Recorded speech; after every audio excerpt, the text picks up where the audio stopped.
Hi ಎಲ್ರಿಗೂ ನಮಸ್ತೆ. ಸ್ಪರ್ಧಾ ಹೊಂಬಳಕು ತರಬೇತಿ ಕೇಂದ್ರಕ್ಕೆ ಸ್ವಾಗತ. ಇಂದಿನ ತರಗತಿ ಬಂದ್ಬಿಟ್ಟು ಏನು ಅಧ್ಯಯನ ಮಾಡ್ತೀವ್ರಿ ಅಂತಂತಂದ್ರೆ ಕನ್ನಡ ವ್ಯಾಕರಣದ ಕುರಿತು ಅಧ್ಯಯನವನ್ನು ಮಾಡ್ತೀವ್ರಿ. ಇವತ್ತಿನ ತರಗತಿ ಯಾವುದು ಅಂತಂದ್ರೆ ಕನ್ನಡ ವ್ಯಾಕರಣ. ಕನ್ನಡ ವ್ಯಾಕರಣ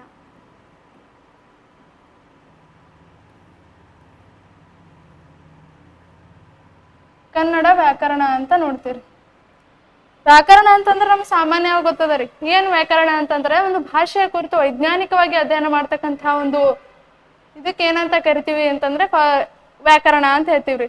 ಇನ್ನು ನಮ್ಮ ಭಾಷೆಯಲ್ಲಿ ಅಂತಂದ್ರೆ ಕವಿಗಳ ಒಂದು ಭಾಷೆಯಲ್ಲಿ ವ್ಯಾಕರಣ ಅಂತಂದ್ರೆ ಏನು ಅಂತಂದ್ರೆ ಒಂದು ಭಾಷೆಯ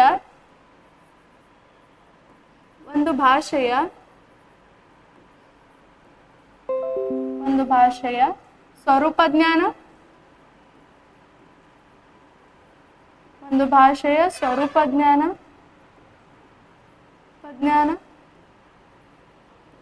ಅರ್ಥ ಜ್ಞಾನಗಳಷ್ಟೇ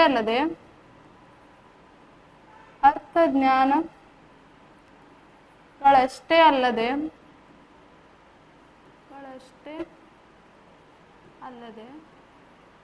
ಅವುಗಳ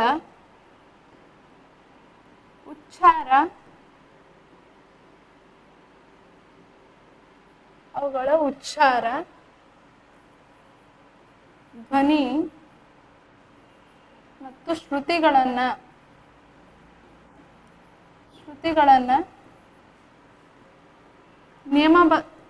ನಿಯಮಗಳನುಸಾರವಾಗಿ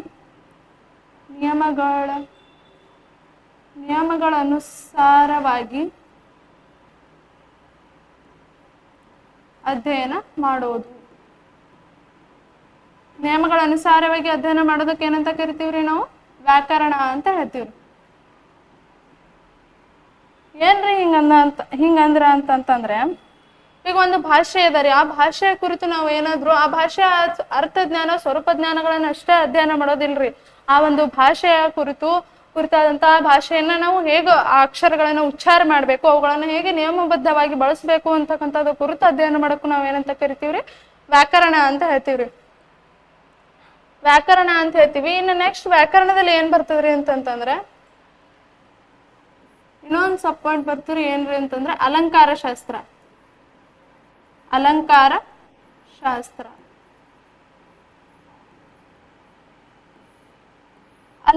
ಶಾಸ್ತ್ರ ಅಂತ ನೋಡ್ತೀರಿ.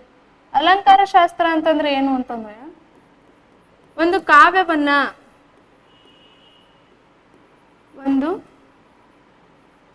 ಕಾವ್ಯವನ್ನ ಸುಂದರವಾಗಿ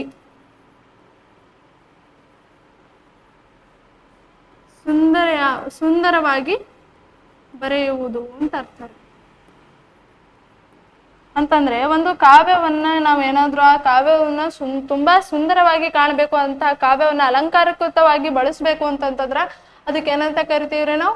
ಅಲಂಕಾರ ಶಾಸ್ತ್ರ ಅಂತ ಹೇಳ್ತೀವ್ರಿ. ಅಂತಂದ್ರೆ ಒಂದು ಕಾವ್ಯ ಇರ್ತದ್ರಿ, ಆ ಕಾವ್ಯವನ್ನ ನಾವು ಚೆನ್ನಾಗಿ ಆ ಕಾವ್ಯವನ್ನ ಒಂದು ತರ್ಕಬದ್ಧವಾಗಿ ಬರಿಬೇಕು ಅಂತಂತಂದ್ರೆ ನಾವ್ ಏನ್ ಬಳಸ್ತೀವ್ರಿ? ಅಲಂಕಾರ ಪದಗಳನ್ನ ಬಳಸ್ತೀವಿ. ನೆಕ್ಸ್ಟ್ ಬರ್ತಕ್ಕಂಥದ್ದು ಯಾವುದು ಅಂತಂದ್ರೆ ಛಂದಶಾಸ್ತ್ರ ಬರ್ತದೆ.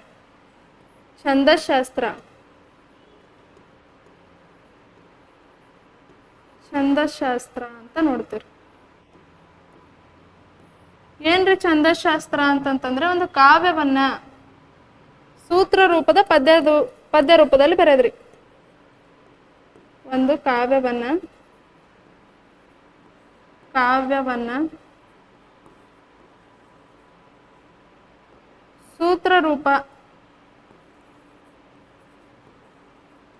ಸೂತ್ರ ರೂಪದ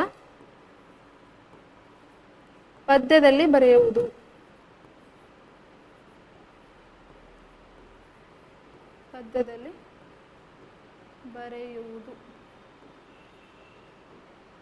ಸೂತ್ರ ರೂಪದ ಪದ್ಯದಲ್ಲಿ ಬರೆಯೋದಕ್ಕೆ ನಾವ್ ಏನಂತ ಕರಿತೀವ್ರಿ? ಛಂದಶಾಸ್ತ್ರ ಅಂತ ಹೇಳ್ತೀವಿ. ಅಂತಂದ್ರೆ ಒಂದು ಕಾವ್ಯವನ್ನ ಬರಿಬೇಕಾದ್ರೆ ಅದನ್ನ ಒಂದು ನಿಯಮಬದ್ಧವಾಗಿ ಸೂತ್ರಬದ್ಧವಾಗಿ ಏನ್ ಮಾಡ್ತಾರ್ರಿ? ಪದ್ಯದಲ್ಲಿ ಬರೀತಾರೆ. ಈಗ ಆಧುನಿಕವಾಗಿ ಬರಿತಕ್ಕಂತಹ ಎಲ್ಲಾ ಪದ್ಯಗಳು ಏನಿಲ್ರಿ ಛಂದಶಾಸ್ತ್ರಕ್ಕೆ ಒಳಗೊಂಡಿಲ್ಲ. ಛಂದಶಾಸ್ತ್ರ ಅಂತಂದ್ರೆ ಒಂದು ತರ್ಕಬದ್ಧವಾಗಿ ಏನ್ ಮಾಡ್ತಾರೆ ಅಂತಂದ್ರೆ ಕಾವ್ಯವನ್ನ ಪದ್ಯ ರೂಪದಲ್ಲಿ ಬರಿತಕ್ಕಂಥದಕ್ಕೆ ಏನಂತ ಕರಿತೀವ್ರಿ ನಾವು ಛಂದಶಾಸ್ತ್ರ ಅಂತ ಹೇಳ್ತೀವಿ. ಅರ್ಥ ಆಯ್ತ್ರಿ? ವ್ಯಾಕರಣ ಶಾಸ್ತ್ರ ಅಂತಂದ್ರೇನು ಒಂದು ಭಾಷೆಯ ಸ್ವರೂಪ ಜ್ಞಾನ ಅಂತ ಅರ್ಥಜ್ಞಾನ ಅಷ್ಟೇ ಅಲ್ಲದೆ ಆ ಭಾಷೆನ ನಾವು ಹೆಂಗ್ ಉಚ್ಚಾರ ಮಾಡ್ಬೇಕು, ಆ ಭಾಷೆನ ಹೆಂಗ ಬಳಕೆಗೆ ತರಬೇಕು ಅನ್ನೋದ್ರ ಕುರಿತು ಅಧ್ಯಯನ ಮಾಡೋದು ವ್ಯಾಕರಣ ಶಾಸ್ತ್ರ. ಅಲಂಕಾರ ಶಾಸ್ತ್ರ ಅಂತಂದ್ರೆ ಒಂದು ಕಾವ್ಯವನ್ನ ಸುಂದರವಾಗಿ ರಚನೆ ಮಾಡ್ಬೇಕು ಅಂತಂತಂದ್ರೆ ಆ ಕಾವ್ಯ ನಮ್ಗೆ ಅಟ್ರಾಕ್ಟ್ ಆಗಿ ಕಾಣ್ಬೇಕು ಅಂತಂದ್ರೆ ಏನ್ ಬಳಸ್ತಾರ್ರಿ? ಅಲಂಕಾರಿಕವಾದಂತಹ ಒಂದು ಪದಗಳನ್ನ ಬಳಸ್ತಕ್ಕಂಥದ್ದಕ್ಕೆ ಅದಕ್ಕೆ ಅಲಂಕಾರ ಶಾಸ್ತ್ರ ಅಂತ ಹೇಳ್ತೀವಿ. ನೆಕ್ಸ್ಟ್ ಮೂರನೇದು ಬರೋದು ಛಂದಶಾಸ್ತ್ರ ಅಂತಂದ್ರೆ ಒಂದು ಕಾವ್ಯವನ್ನ ಏನ್ ಮಾಡ್ತಾರೆ ಅಂತಂದ್ರೆ ಸೂತ್ರ ರೂಪದಲ್ಲಿ ಇರ್ತಕ್ಕಂಥ ಒಂದು ಪದ್ಯ ರೂಪದಲ್ಲಿ ಬರಿತಕ್ಕಂಥದ್ದು. ಹಳೆಗನ್ನಡ ಕವಿಗಳೆಲ್ಲ ಎಲ್ಲಿ ಬರ್ತಾರ್ರಿ ಅಂತಂದ್ರೆ ಪ್ರಮುಖವಾಗಿ ಛಂದಶಾಸ್ತ್ರವನ್ನ ಬರಿತಕ್ಕಂಥವ್ರು. ನೆಕ್ಸ್ಟ್ ಈ ಮೂರನ್ನ ಅಂತಂದ್ರೆ ವ್ಯಾಕರಣ ಶಾಸ್ತ್ರ, ಛಂದಶಾಸ್ತ್ರ, ವ್ಯಾಕರಣ ಶಾಸ್ತ್ರ, ಛಂದಶಾಸ್ತ್ರ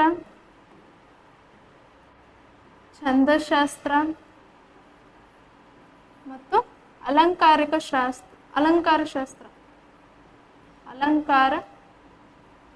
ಶಾಸ್ತ್ರಗಳನ್ನ ಒಳಗೊಂಡಿರುವ ಗ್ರಂಥ ಯಾವ್ದ್ರಿ? ಒಳಗೊಂಡಿರುವ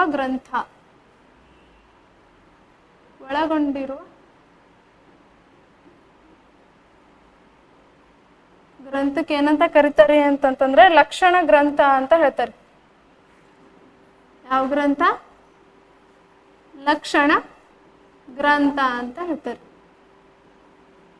ಅಂದ್ರೆ ಒಂದು ಗ್ರಂಥ ಅದ ಅಂತಂದ್ ಬಳಕ ಆ ಗ್ರಂಥದಲ್ಲಿ ವ್ಯಾಕರಣದ ಕುರಿತುನು ಇರ್ಬೇಕ್ರಿ, ವ್ಯಾಕರಣ ಮತ್ತೆ ಅಲಂಕಾರಿಕವಾಗಿನೂ ಬರ್ದಿರ್ಬೇಕು, ಇನ್ನೊಂದು ಸೂತ್ರ ರೂಪದ ಪದ್ಯ ರೂಪದಲ್ಲಿ ಛಂದಸ್ಸನ್ನ ಬಳಸ್ಕೊಂಡು ಆ ಗ್ರಂಥ ಅನ್ನೋದ್ರ ರಚನೆ ಆಗಿತ್ತು ಅಂತಂದ್ರೆ ಆ ಗ್ರಂಥಕ್ಕೆ ಏನಂತ ಕರಿತೀವಿ? ಲಕ್ಷಣ ಗ್ರಂಥ ಅಂತ ಹೇಳ್ತೀವಿ. ಈಗ ಎಕ್ಸಾಮ್ ನಲ್ಲಿ ಡೈರೆಕ್ಟ್ ಆಗಿ ಕೇಳ್ಬೋದು ಲಕ್ಷಣ ಗ್ರಂಥ ಏನನ್ನ ಒಳಗೊಂಡಿರ್ತದ ಅಂತಂದ್ರೆ ವ್ಯಾಕರಣವನ್ನು ಹೊಂದಿರ್ತದ್ರಿ, ಛಂದಸ್ಸನ್ನು ಸಹ ಹೊಂದಿರ್ತದೆ, ಮತ್ತೆ ಅಲಂಕಾರವನ್ನು ಸಹ ಒಳಗೊಂಡಿರ್ತಕ್ಕಂತಹ ಗ್ರಂಥಕ್ಕೆ ಏನಂತ ಕರಿತೀವ್ರಿ? ಲಕ್ಷಣ ಗ್ರಂಥ ಅಂತ ಹೇಳ್ತೀವಿ. ಈ ಕನ್ನಡ ಭಾಷೆ ಕನ್ನಡ ಭಾಷೆ ಅದಲ್ರಿ, ಕನ್ನಡ ಭಾಷೆ ಸುಮಾರು 2000 ವರ್ಷಗಳ ಒಂದು ಇತಿಹಾಸವನ್ನು ಹೊಂದಿರತಕ್ಕಂಥ ಭಾಷೆ. ಸಾಹಿತ್ಯ ಅಥವಾ ಇತಿಹಾಸವನ್ನು ಹೊಂದಿರತಕ್ಕಂಥ ಭಾಷೆ, ಇತಿಹಾಸ ಹೊಂದಿರುವ ಭಾಷೆ ಅಂತ ಹೇಳ್ತೀವಿ. ಯಾವ್ದ್ರಿ? ಕನ್ನಡ. ಹೊಂದಿದ ಭಾಷೆನೇ ಯಾವುದು ಅಂತಂದ್ರೆ ಕನ್ನಡ ಭಾಷೆ ಅಂತ ಹೇಳ್ತೀವಿ. ಈಗ ಕನ್ನಡ ಭಾಷೆ ಯಾವ ಭಾಷಾ ವರ್ಗಕ್ಕೆ ಸೇರಿದ್ರಿ? ಕನ್ನಡ ಭಾಷೆ ಸೇರಿರೋ ಭಾಷಾ ವರ್ಗ ಯಾವುದು ಅಂತಂತಂದ್ರೆ ದ್ರಾವಿಡ ಭಾಷಾ ವರ್ಗ ಅಂತ ಹೇಳ್ತೀವಿ. ದ್ರಾವಿಡ ಭಾಷಾ ವರ್ಗ ಅಂತ ಹೇಳ್ತೀವಿ. ಕನ್ನಡ ಭಾಷೆ ಯಾವ ಭಾಷಾ ವರ್ಗಕ್ಕೆ ಸೇರೋದು ಅಂತಂದ್ರೆ ದ್ರಾವಿಡ ಭಾಷಾ ವರ್ಗ. ದ್ರಾವಿಡ ಭಾಷಾ ವರ್ಗ ಅಂತಂದ್ರೆ ದಕ್ಷಿಣದಲ್ಲಿ ಇರ್ತಕ್ಕಂಥ ಕೆಲವೊಂದು ಭಾಷೆಗಳನ್ನ ಏನ್ ಮಾಡಿದಾರೆ ಅಂತಂದ್ರೆ ದ್ರಾವಿಡ ಭಾಷೆಗಳು ಅಂತ ಹೇಳಿ ಕನ್ಸಿಡರ್ ಮಾಡ್ಯಾರ. ಯಾವ್ಯಾವ ದ್ರಾವಿಡ ಭಾಷೆಗಳು ಅಂತಂದ್ರೆ ಎಷ್ಟವ್ರಿ ದ್ರಾವಿಡ ಭಾಷೆಗಳು? 5 ಬರ್ತಾವ್ರಿ. 5 ದ್ರಾವಿಡ ಭಾಷೆಗಳನ್ನ ನಾವು ನೋಡ್ತೀವಿ. 5 ದ್ರಾವಿಡ ಭಾಷೆಗಳು ಯಾವ್ಯಾವ್ರಿ ಅಂತಂತಂದ್ರೆ ಕನ್ನಡ,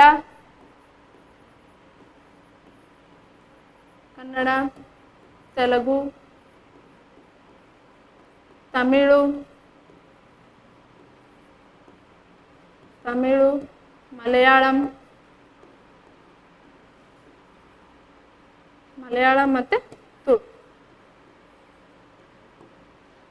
ಮತ್ತೆ ತುಳು. ಈ 5 ಭಾಷೆಗಳನ್ನ ನಾವೇನಂತ ಹೇಳ್ತೀವ್ರಿ?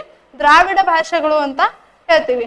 ನೆಕ್ಸ್ಟ್ ಕನ್ನಡದಲ್ಲಿ ವ್ಯಾಕರಣ ಬರೀತಾರೆ. ಹಲವಾರು ಕವಿಗಳು ಏನ್ ಮಾಡಿದಾರೆ ಅಂತಂದ್ರೆ ವ್ಯಾಕರಣದ ಕುರಿತು ತಮ್ಮ ಗ್ರಂಥಗಳಲ್ಲಿ ರಚನೆಯನ್ನ ಮಾಡಿರ್ತಕ್ಕಂಥದ್ದು. ಅವ್ರಿಗೆ ಏನಂತ ಕರಿತೀವ್ರಿ ಅಂತಂದ್ರೆ ಎಕ್ಸಾಂಪಲ್, ಈಗ ವ್ಯಾಕರಣವನ್ನ ಬರೆಯೋರು ವ್ಯಾಕರಣವನ್ನು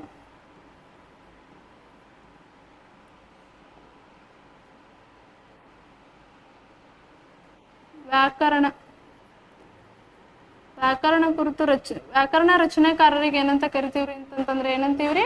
ವೈಯಾಕರಣಿಕರು ಅಂತ ಹೇಳ್ತೀವ್ರಿ. ವ್ಯಾಕರಣದ ರಚನಾಕಾರರಿಗೆ ಏನಂತ ಹೇಳ್ತೀವಿ ಅಂತಂತಂದ್ರೆ ವೈಯಾಕರಣಿಕರು ಅಂತ ಹೇಳ್ತೀವ್ರಿ. ಯಾವ ಕರಣಿಕರು ರೀ? ವೈಯಾಕರಣಿಕರು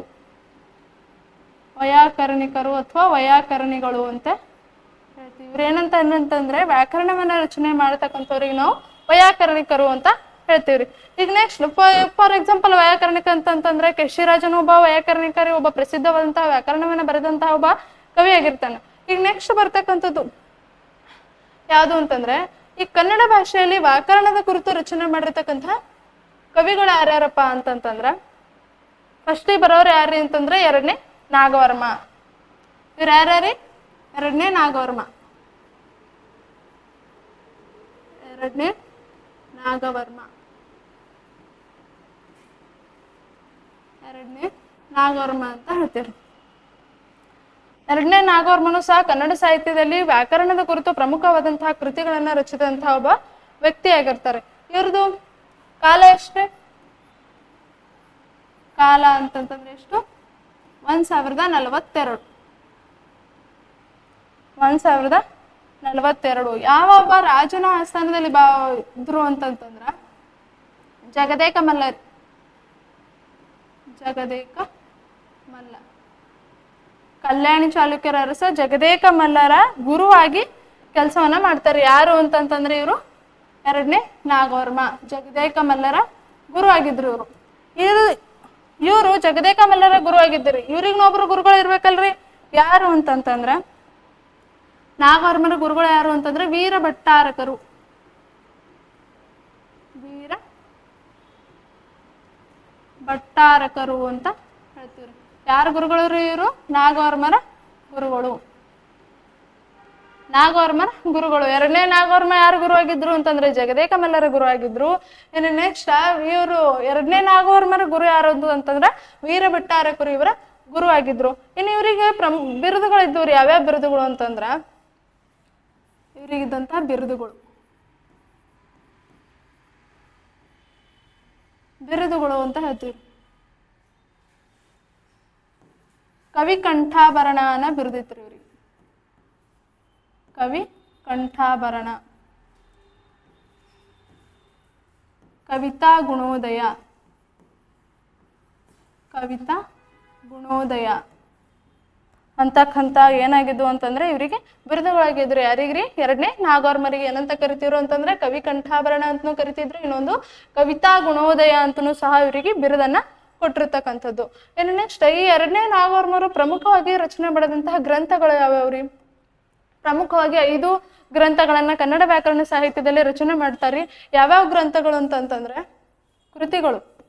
ಯಾರು ಕೃತಿಗಳು ರೀ? ಎರಡನೇ ನಾಗವರ್ಮರ ಕೃತಿಗಳು. ಯಾವ್ಯಾವ ಕೃತಿಗಳನ್ನ ರಚನೆ ಮಾಡ್ತಾರ ನೋಡ್ರಿ.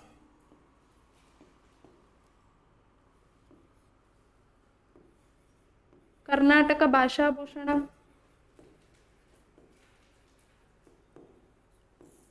ಕರ್ನಾಟಕ ಭಾಷಾಭೂಷಣ. ನೆಕ್ಸ್ಟ್ ಕಾವ್ಯಾವಲೋಕನ,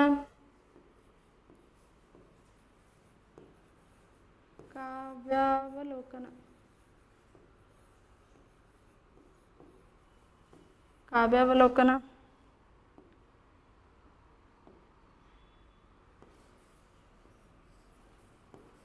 ಛಂದೋವಿಚಿತ, ಛಂದೋವಿಚಿತ.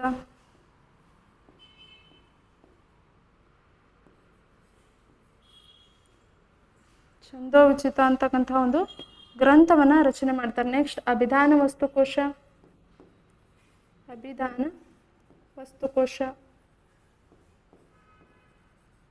ಅಭಿಧಾನ ವಸ್ತುಕೋಶ. ಇನ್ನೊಂದು ಗ್ರಂಥ ಯಾವ್ದು ಅಂತಂತಂದ್ರೆ ವರ್ಧಮಾನ ಪುರಾಣ, ವರ್ಧಮಾನ ಪುರಾಣ ಅಂತ ಹೇಳ್ತೀರಿ. ಇವರ ಒಂದು ಪ್ರಮುಖವಾದಂತಹ ಗ್ರಂಥಗಳು. 5 ಗ್ರಂಥಗಳನ್ನ ರಚನೆ ಮಾಡಿ ಪ್ರಸಿದ್ಧವಂತಹ ವೈಯಾಕರಣಿಕರು ಅಥವಾ ವ್ಯಾಕರಣಕಾರರು ಆದವ್ರು ಯಾರು ಅಂತಂದ್ರೆ ಎರಡನೇ ನಾಗವರ್ಮರಿ. ಯಾವ್ಯಾವ ಅಂತಂದ್ರೆ ಕರ್ನಾಟಕ ಭಾಷಾಭೂಷಣ, ಕಾವ್ಯಾವಲೋಕನ, ಛಂದೋವಿಚಿತ, ಇನ್ನು ನೆಕ್ಸ್ಟ್ ಅಭಿಧಾನ ವಸ್ತುಕೋಶ ಮತ್ತೆ ವರ್ಧಮಾನ ಪುರಾಣ ಅಂತಕ್ಕಂಥ ಗ್ರಂಥಗಳನ್ನ ರಚನೆ ಮಾಡಿರ್ತಾರೆ. ಇವರ ರಚನೆ ಮಾಡಿದಂತಹ ಪ್ರತಿಯೊಂದು ಗ್ರಂಥನೂ ಸಹ ತನ್ನದೇ ಆದಂತ ಒಂದು ಮಹತ್ವವನ್ನು ಹೊಂದಿರತಕ್ಕಂಥದ್ದು. ಕರ್ನಾಟಕ ಭಾಷಾಭೂಷಣ ಅದಾರೆ, ಇದನ್ನು ಸಹ ವ್ಯಾಕರಣದ ಕುರಿತು ತಿಳಿಸ್ತಕ್ಕಂತಹ ಗ್ರಂಥ, ಪ್ರಮುಖವಾದಂತಹ ಗ್ರಂಥ. ಎಷ್ಟು ಪರಿಚ್ಛೇದಗಳನ್ನು ಹೊಂದದ ಅಂತಂದ್ರೆ 10 ಪರಿಚ್ಛೇದಗಳನ್ನ ಹೊಂದದ್ರಿ. ಕರ್ನಾಟಕ ಭಾಷಾಭೂಷಣ ಅಂತಕ್ಕಂಥ ಗ್ರಂಥ ಏನ್ ಮಾಡಿದೆ ಅಂತಂದ್ರೆ ಕನ್ನಡದ ಪ್ರಮುಖವಾದಂತಹ ವ್ಯಾಕರಣ ಗ್ರಂಥ ಅಂತ ಹೇಳ್ತೀವಿ. ಇದು 10 ಪರಿಚ್ಛೇದಗಳನ್ನು ಒಳಗೊಂಡಿರ್ತಕ್ಕಂತಹ ಗ್ರಂಥ. ನೆಕ್ಸ್ಟ್ ಕಾವ್ಯಾವಲೋಕನ ಕೃತಿ ಇದೆ. ಇದಕ್ಕೆ ಏನಂತ ಹೇಳ್ತೀವಿ ಅಂತಂದ್ರೆ ಕನ್ನಡದ ಮೊದಲ ಅಲಂಕಾರ ಗ್ರಂಥ ಅಂತ ಹೇಳ್ತೀವಿ. ಕನ್ನಡದ ಮೊದಲ ಅಲಂಕಾರ ಗ್ರಂಥ. ಎಕ್ಸಾಮ್ನ ಕೇಳ್ಬೋದ್ರಿ, 2ನೇ ನಾಗವರ್ಮ ಬರೆದು ಕನ್ನಡದ ಮೊದಲ ಅಲಂಕಾರ ಗ್ರಂಥ ಯಾವುದು ಅಂತಂದ್ರೆ ಕಾವ್ಯಾವಲೋಕನ ಅನ್ನೋ ಗ್ರಂಥವನ್ನ ಬರೀತಾರ್ರಿ. ಈ ಗ್ರಂಥ ಪ್ರಮುಖವಾಗಿ ಏನನ್ನ ತಿಳಿಸ್ತಿತ್ತು ಅಂತಂದ್ರೆ ಛಂದಸ್ಸು. ಈ ಗ್ರಂಥ ಏನನ್ನ ತಿಳಿಸ್ತಿತ್ತು ಅಂತಂತಂದ್ರೆ ಛಂದಸ್ಸು ಮತ್ತೆ ಅಲಂಕಾರ. ಛಂದಸ್ಸು ಮತ್ತು ಅಲಂಕಾರದ ಕುರಿತು ತಿಳಿಸ್ತಕ್ಕಂತಹ ಗ್ರಂಥ ಯಾವುದಾಗಿತ್ತು ಅಂತಂದ್ರೆ ಕಾವ್ಯಾವಲೋಕನ ಅಂತಕ್ಕಂಥ ಗ್ರಂಥ ಆಗಿದ್ರಿ. ಇದ್ರೊಳಗೆ 1ನೇ ಭಾಗ ಯಾವ್ದು ಬರ್ತು ಅಂತಂದ್ರೆ ಇದರಲ್ಲಿರ್ತಕ್ಕಂತಹ ಭಾಗ ಯಾವುದು ಅಂತಂದ್ರೆ ಶಬ್ದ ಸ್ಮೃತಿ ಅನ್ನತಕ್ಕಂಥದ್ದು ಒಂದು ಭಾಗ ಆಗಿದ್ರಿ. ಯಾವುದು? ಶಬ್ದ ಸ್ಮೃತಿ. ಶಬ್ದ ಸ್ಮೃತಿಯಲ್ಲಿ ಮತ್ತೆ ಇವರು 2ನೇ ನಾಗವರ್ಮರು ಏನ್ ಮಾಡ್ತಾರ ಅಂತಂತಂದ್ರೆ ಪ್ರಮುಖವಾಗಿ ಶಬ್ದ ಸ್ಮೃತಿಯನ್ನ ಮತ್ತೆ ಪುನಃ ಇವರು 5 ಪ್ರಕರಣಗಳಲ್ಲಿ ಅಧ್ಯಯನವನ್ನ ಮಾಡ್ತಾರೆ. 5 ಪ್ರಕರಣಗಳಾಗಿ ವಿಂಗಡಣೆ ಮಾಡ್ತಾರೆ. ಯಾವುವು ಅಂತಂದ್ರೆ ಸಂಧಿ, ಸಮಾಸ, ತದ್ದಿತ, ನಾಮ, ಅಖ್ಯಾತ ಅಂತ ಹೇಳಿ ಏನ್ ಮಾಡ್ತಾರ ಅಂತಂದ್ರೆ ಕನ್ನಡ ಒಂದು ವ್ಯಾಕರಣವನ್ನ 5 ಭಾಗಗಳಾಗಿ ವಿಂಗಡಣೆ ಮಾಡ್ತಾರೆ. ಯಾವ ಅಂತಂದ್ರೆ ಸಂಧಿ, ಸಮಾಸ, ತದ್ದಿತ, ನಾಮ ಮತ್ತೆ ಅಖ್ಯಾತ ಅಂತ ಹೇಳಿ 5 ಭಾಗಗಳನ್ನಾಗಿ ವಿಂಗಡಣೆ ಮಾಡಿ ಅಧ್ಯಯನವನ್ನ ಮಾಡ್ತಾರೆ. ಇನ್ನು ನೆಕ್ಸ್ಟ್ ಇವ್ರ ಇನ್ನೊಂದು ಕೃತಿ ಅದ ನೋಡ್ರಿ, ಅಭಿಧಾನ ವಸ್ತುಕೋಶ. ಈ ಛಂದೋಚಿತ ಅನ್ನೋ ಗ್ರಂಥ ಸಿಕ್ಕಿಲ್ರಿ, ಬಟ್ ಇದು ಅಭಿಧಾನ ವಸ್ತುಕೋಶ ಅಂತಂತಂದ್ರ ಕನ್ನಡದ ಮೊದಲ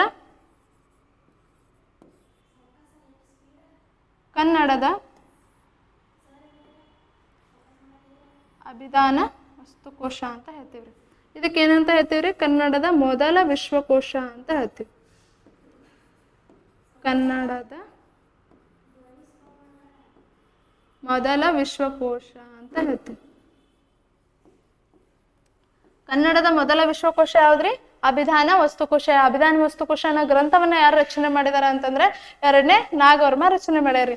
ಇದು ಕನ್ನಡದ ಮೊದಲ ವಿಶ್ವಕೋಶ ಅಂತ ಹೇಳ್ತೀವಿ. ಹಂಗಂದ್ರೆ ಸಂಸ್ಕೃತದ ಮೊದಲ ವಿಶ್ವಕೋಶ ಯಾವ್ದ್ರಿ? ಸಂಸ್ಕೃತದ ಮೊದಲ ವಿಶ್ವಕೋಶ,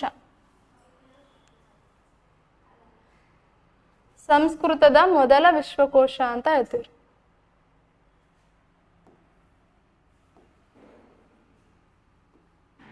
ಕನ್ನಡದ ಮೊದಲ ವಿಶ್ವಕೋಶ ಯಾವ್ದ್ರಿ? ಅಭಿಧಾನ ವಸ್ತುಕೋಶ. ಆದ್ರೆ ಸಂಸ್ಕೃತದ ಮೊದಲ ವಿಶ್ವಕೋಶ ಯಾವ್ದ್ರಿ?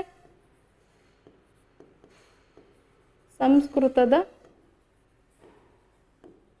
ಮೊದಲ ವಿಶ್ವಕೋಶ. ಸಂಸ್ಕೃತದ ಮೊದಲ ವಿಶ್ವಕೋಶ ಯಾವುದು ಅಂತಂದ್ರೆ ಮಾನಸೋಲ್ಲಾಸ ಅಂತ ಹೇಳ್ತೀವಿ. ಮಾನಸೋಲ್ಲಾಸ,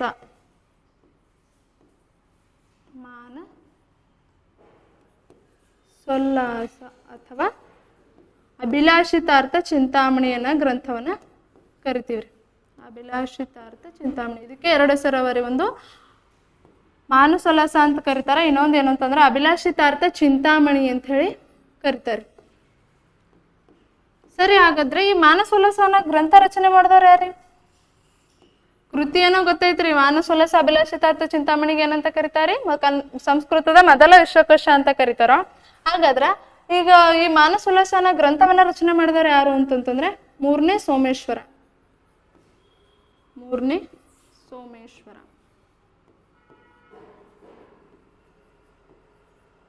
3ನೇ ಸೋಮೇಶ್ವರ ಅಂತಕ್ಕಂಥ ಕವಿ ಸಂಸ್ಕೃತದ ಮೊದಲ ವಿಶ್ವಕೋಶವನ್ನ ರಚನೆ ಮಾಡಿದ್ರೆ ಕನ್ನಡದ ಮೊದಲ ವಿಶ್ವಕೋಶ ಯಾವ್ದ್ರಿ? ಅಭಿಧಾನ ವಸ್ತುಕೋಶ. ಬರೆದವ್ರು ಯಾರು ಅಂತಂದ್ರೆ 2ನೇ ನಾಗವರ್ಮ ಅಂತ ಹೇಳ್ತೀವ್ರಿ. ಈಗ ಇನ್ನೊಂದು ಕೃತಿ ಅದರಿ, ಯಾವುದು ಅಂತಂತಂದ್ರೆ ವರ್ಧಮಾನ ಪುರಾಣ ಅಂತ ಹೇಳ್ತೀವ್ರಿ.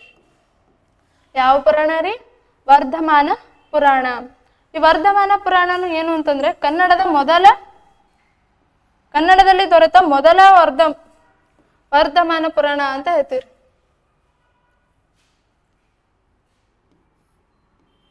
ಕನ್ನಡದಲ್ಲಿ ದೊರೆತ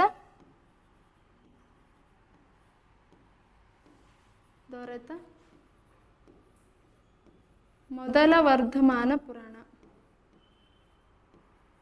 ಮೊದಲ ವರ್ಧಮಾನ ಪುರಾಣ ಅಂತ ಹೇಳ್ತೀವಿ. ಯಾವ ಗ್ರಂಥಕ್ರಿ? ಎರಡನೇ ನಾಗವರ್ಮರು ಬರೆದಂತಹ ವರ್ಧಮಾನ ಪುರಾಣಕ್ಕೆ ನಾವೇನಂತ ಕರಿತೀವಿ ಅಂತಂದ್ರೆ ಕನ್ನಡದ ಮೊದಲ ವರ್ಧಮಾನ ಪುರಾಣ ಅಂತ ಹೇಳ್ತೀವ್ರಿ. ಏನ್ರಿ ವರ್ಧಮಾನ ಪುರಾಣದಲ್ಲಿ ಏನು ಯಾರ ಕುರಿತು ಇದು ಅದ ಅಂತಂತಂದ್ರೆ ವಿವರಣೆ ಅದ ಅಂತಂತಂದ್ರೆ ಮಹಾವೀರರಿ ಜೈನ ಧರ್ಮದ 24ನೇ ತೀರ್ಥಂಕರಾದ ಮಹಾವೀರರ ಒಂದು ಚರಿತೆಯನ್ನು ಎಲ್ಲಿ ಬರ್ದಾರ ಅಂತಂದ್ರೆ ತಮ್ಮ ಕೃತಿಯಾದಂತಹ ವರ್ಧಮಾನ ಪುರಾಣದಲ್ಲಿ ರಚನೆ ಮಾಡಿರ್ತಕ್ಕಂಥದ್ದು. ಇದಕ್ಕೆ ಏನಂತ ಹೇಳ್ರಿ? ಕನ್ನಡದಲ್ಲಿ ದೊರೆತ ಮೊದಲ ವರ್ಧಮಾನ ಪುರಾಣ ಅಂತ ಹೇಳ್ತೀವ್ರಿ. ಈಗ ಅರ್ಥ ಆಯ್ತ್ರಿ ಯಾರು ಇವರು? ಎರಡನೇ ನಾಗವರ್ಮ ಅಂತಂದ್ರೆ ಪ್ರಮುಖವಾದಂತಹ ವ್ಯಾಕರಣಕಾರ ಅಂತ ಹೇಳ್ತೀವಿ. ಇವ್ರ ಕಾಲ ಬಂದ್ಬಿಟ್ಟು 1042 ಕಾಲ ಬರ್ತದ್ರಿ. ಇವ್ರು ಯಾರ ಆಸ್ಥಾನದಲ್ಲಿ ಇದ್ರು ಅಂತನೂ ಸಹ ಕೇಳ್ತಾರೆ, ಅಥವಾ ಯಾವ ಒಂದು ಸಾಮ್ರಾಜ್ಯದ ಆಶ್ರಯದಲ್ಲಿ ಇದ್ರು ಅಂತನೂ ಸಹ ಕೇಳ್ತಾರ. ಇದು ಕಲ್ಯಾಣಿ ಚಾಲುಕ್ಯರ ಅರಸ ಜಗದೇಕ ಮಲ್ಲನ ಒಂದು ಆಸ್ಥಾನದಲ್ಲಿ ಏನಾಗಿದ್ರು ಅಂತಂದ್ರೆ ಜಗದೇಕ ಮಲ್ಲನ ಗುರು ಆಗಿ ಕೆಲಸವನ್ನ ಮಾಡಿರ್ತಕ್ಕಂಥವ್ರು. ನೆಕ್ಸ್ಟ್ ಇವ್ರ ಗುರುಗಳು ಯಾರು ಅಂತಂದ್ರೆ ವೀರ ಭಟ್ಟಾರಕರು ಅಂತಕ್ಕಂಥ ಗುರುಗಳನ್ನ ಇಟ್ಕೊಂಡಿದ್ರು. ಪ್ರಮುಖವಾದಂತಹ ಗುರು ಆಗಿದ್ರು. ಇವ್ರದ್ದು ಬಿರುದುಗಳು ಯಾವ ಅಂತಂದ್ರೆ ಕವಿ ಕಂಠಾಭರಣ, ಕವಿತಾ ಗುಣೋದಯ ಅಂತಕ್ಕಂತಹ ಒಂದು ಪ್ರಸಿದ್ಧವಾದಂತಹ ಬಿರುದುಗಳನ್ನ ಹೊಂದಿರತಕ್ಕಂಥ ಕವಿಯಾಗಿದ್ರು. ಇವರು ಏನ್ ರಚನೆ ಮಾಡಿದಾರೆ ಎಲ್ಲರೂ? ಪ್ರತಿಯೊಂದು ಕೃತಿಯೂ ಸಹ ತನ್ನದೇ ಆದಂತಹ ಮಹತ್ವವನ್ನು ಹೊಂದಿರತಕ್ಕಂಥದ್ದು. ಈ ಕರ್ನಾಟಕ ಭಾಷಾಭೂಷಣ ವ್ಯಾಕರಣದ ಕುರಿತು ತಿಳಿಸ್ತಕ್ಕಂಥ ಗ್ರಂಥ, ಕಾವ್ಯಾವಲೋಕನ ಕನ್ನಡದ ಮೊದಲ ಅಲಂಕಾರ ಗ್ರಂಥ ಅಂತ ಹೇಳ್ತೀವಿ. ನೆಕ್ಸ್ಟ್ ಛಂದೋ ವಿಚಿತ ಅನ್ನೋ ಗ್ರಂಥ ಸಿಕ್ಕಿಲ್ರಿ, ಬಟ್ ಅದು ಅವರೇ ಬರ್ದಿದಾರ ಅಂತ ಗೊತ್ತಿರ್ಬೇಕು. ನೆಕ್ಸ್ಟ್ ಅಭಿಧಾನ ವಸ್ತುಕೋಶ ಅಂತ ಹೇಳ್ತೀವ್ರಿ. ಪ್ರಮುಖವಾದಂಥದ್ದು ಎಕ್ಸಾಮ್ನಲ್ಲಿ ಡೈರೆಕ್ಟ್ ಆಗಿ ಕ್ವಶನ್ ಆಗ್ಬೋದು. ಏನಂತ? ಕನ್ನಡದ ಮೊದಲ ವಿಶ್ವಕೋಶ ಯಾವುದು ಅಂತ ಹೇಳಿ ಎಕ್ಸಾಮ್ ಅಲ್ಲಿ ಡೈರೆಕ್ಟ್ ಆಗಿ ಕ್ವಶನ್ ಆಗ್ಬೋದು. ಯಾವುದು ಅಂತಂತಂದ್ರೆ ಅಭಿಧಾನ ವಸ್ತುಕೋಶ. ಬರ್ದವ್ರು ಯಾರ್ರಿ?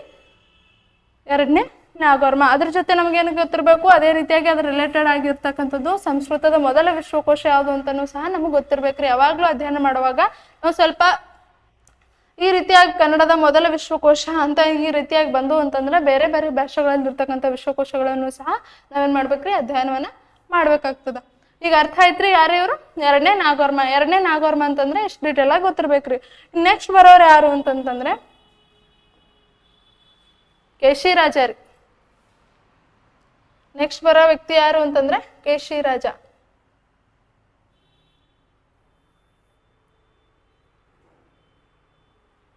ಕೇಶಿರಾಜ ಅಂತ ಹೇಳ್ತೀರಿ.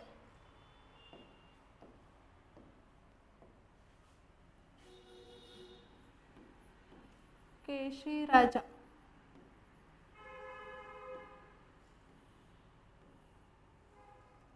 ಕೇಶಿರಾಜ ಬರೆದಂತಹ ಕೃತಿಗಳು. ಇದು ಕೇಶಿರಾಜರ ಒಂದು ಕಾಲ ಎಷ್ಟು ಅಂತಂತಂದ್ರೆ 1260 ರೀ. ಕೇಶಿರಾಜರು ಎಷ್ಟರಲ್ಲಿ ಯಾವ ಒಂದು ಕಾಲದಲ್ಲಿ ಇದ್ರು ಅಂತಂತಂದ್ರೆ 1260ರ ಸಂದರ್ಭದಲ್ಲಿ ಇದ್ರು. ಇವರು ಚೋಳ ಸಾಮ್ರಾಜ್ಯದ ಒಂದು ಕಾಲದಲ್ಲಿ ಇದ್ದಿರ್ತಕ್ಕಂಥವ್ರು. ಯಾರ ಒಂದು ಆಶ್ರಯದಲ್ಲಿ ಇದ್ರು ಅಂತಂದ್ರೆ ಇಮ್ಮಡಿ ನರಸಿಂಹ ಮತ್ತು ಆತನ ಮಗನ ಆಸ್ಥಾನದಲ್ಲಿ ಇದ್ರು. ಯಾರು? ಯಾರು ಅಂತಂದ್ರೆ ಕೇಶಿರಾಜ. ಚೋಳ ಸಾಮ್ರಾಜ್ಯದ ಅರಸ ಇಮ್ಮಡಿ ನರಸಿಂಹ ಮತ್ತು ಇಮ್ಮಡಿ ನರಸಿಂಹರ ಆದ ನಂತರ ಅವ್ರ ಮಗ ಅಧಿಕಾರಕ್ಕೆ ಬರ್ತಾರೆ. ಅವ್ರ ಕಾಲಕ್ಕೂ ಸಹ ಯಾರಿದ್ರು ಅಂತಂದ್ರೆ ಕೇಶಿರಾಜ ಇದ್ರು ಅಂತ ಹೇಳ್ತೀವಿ. ಕೇಶಿರಾಜರಿಗೆ ಏನಂತ ಕರಿತೀವಿ? ಕನ್ನಡದ ಪ್ರಸಿದ್ಧವಾದಂತಹ ವೈಯಾಕರಣಿ ಅಂತ ಹೇಳ್ತೀವ್ರಿ. ಕನ್ನಡದ ಪ್ರಸಿದ್ಧವಾದ ವೈಯಾಕರಣಿ ಅಂತ ಹೇಳ್ತೀವಿ. ವೈಯಾಕರಣಿ ಅಂತಂದ್ರೆ ಏನ್ರಿ? ಯಾರು ವ್ಯಾಕರಣ ಗ್ರಂಥಗಳನ್ನ ವ್ಯಾಕರಣವನ್ನ ಕುರಿತು ಕೃತಿಗಳನ್ನ ರಚನೆ ಮಾಡಿದಾರೋ ಅವ್ರಿಗೆ ಏನಂತ ಕರಿತೀವಿ ಅಂತಂದ್ರೆ ವೈಯಾಕರಣಿಗಳು ಅಂತ ಹೇಳಿ ಕರಿತೀವ್ರಿ. ನೆಕ್ಸ್ಟ್ ಕೇಶಿರಾಜರ ತಂದೆ ಯಾರಿ? ಇವ್ರ ಬ್ಯಾಕ್ಗ್ರೌಂಡ್ ನೋಡ್ಕೊಂತ ಹೋಗಮ್ರಿ. ಇವ್ರು ತಮ್ಮದೇ ಆದಂತಹ ಶಬ್ದಮಣಿ ದರ್ಪಣ ಕೃತಿಯಲ್ಲಿ ತಮ್ಮ ತಾತ ಮತ್ತು ತಂದೆಯ ಒಂದು ಹೆಸರನ್ನ ಮೆನ್ಷನ್ ಮಾಡಿದ್ದಾರೆ. ತಾತ ಯಾರು ಅಂತಂದ್ರೆ ಸುಮನೋ ಬಾಣ ರೀ. ಯಾರ ತಾತ ರೀ?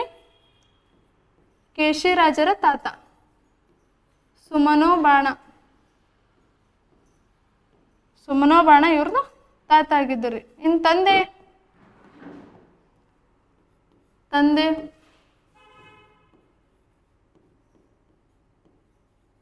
ಮಲ್ಲಿಕಾರ್ಜುನ. ಯಾರ ತಂದೆ ಬಗ್ಗೆ ಮಾತಾಡುತ್ತೀವ್ರಿ ನಾವು? ಕೇಶಿರಾಜರ ತಂದೆ ಯಾರು ಅಂತಂದ್ರೆ ಮಲ್ಲಿಕಾರ್ಜುನರು. ಇವ್ರು ಏನ್ ಮಾಡ್ತಾರಂದ್ರೆ ಪ್ರಸಿದ್ಧವಂತ ಗ್ರಂಥವನ್ನ ರಚನೆ ಮಾಡ್ತಾರೆ. ಮಲ್ಲಿಕಾರ್ಜುನರ ಗ್ರಂಥ ಯಾವ್ದಂದ್ರೆ ಸೂಕ್ತಿ ಸುಧಾರಣವ ಅಂತ ಒಂದು ಗ್ರಂಥವನ್ನ ರಚನೆ ಮಾಡ್ತಾರೆ.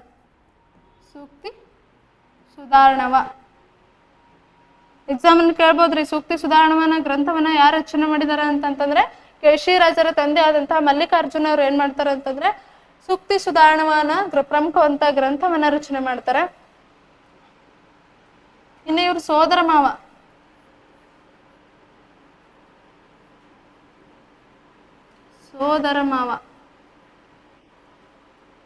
ಸೋದರ ಮಾವ ಯಾರಾಗಿದ್ದರು ಅಂತಂದ್ರೆ ಜನ್ನ ಆಗಿದ್ರಿ. ಜನ್ನ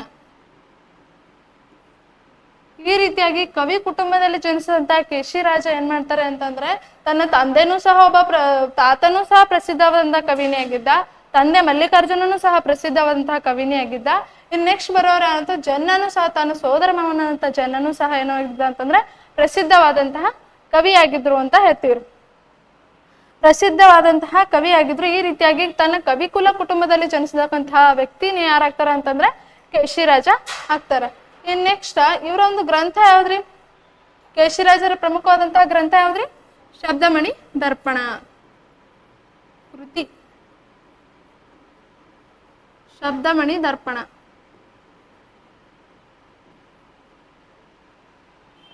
ಕೃತಿ ಯಾವುದು ಅಂತಂತಂದ್ರೆ ಶಬ್ದಮಣಿ ದರ್ಪಣ ಅಂತ ಹೇಳ್ತೀವಿ.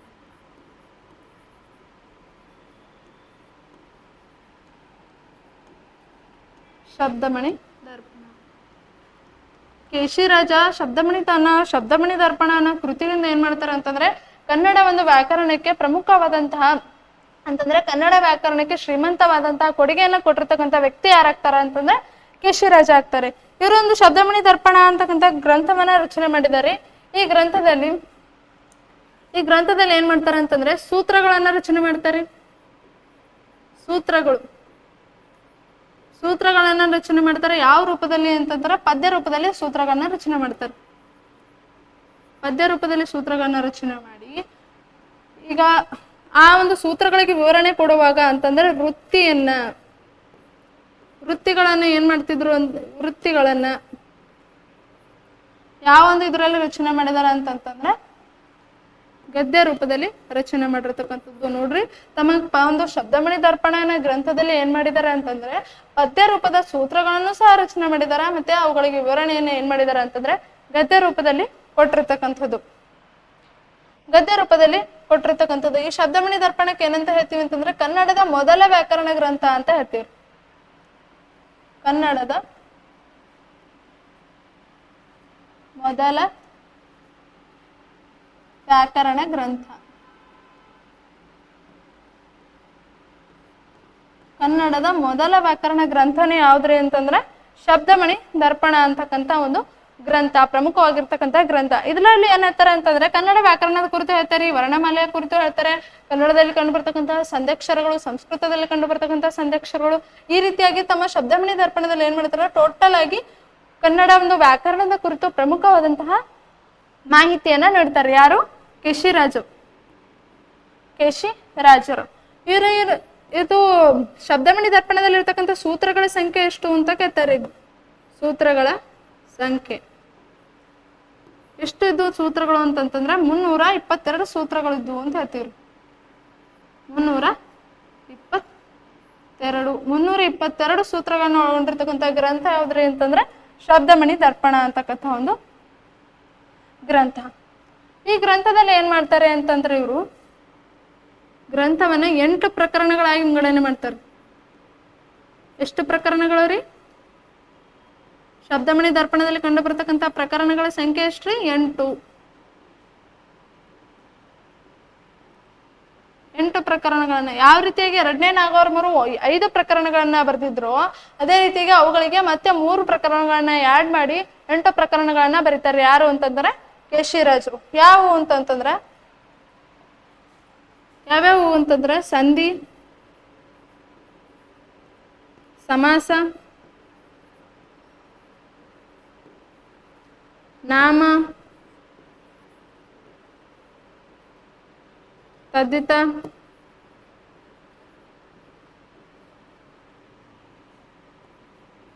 ಅಖ್ಯಾತ,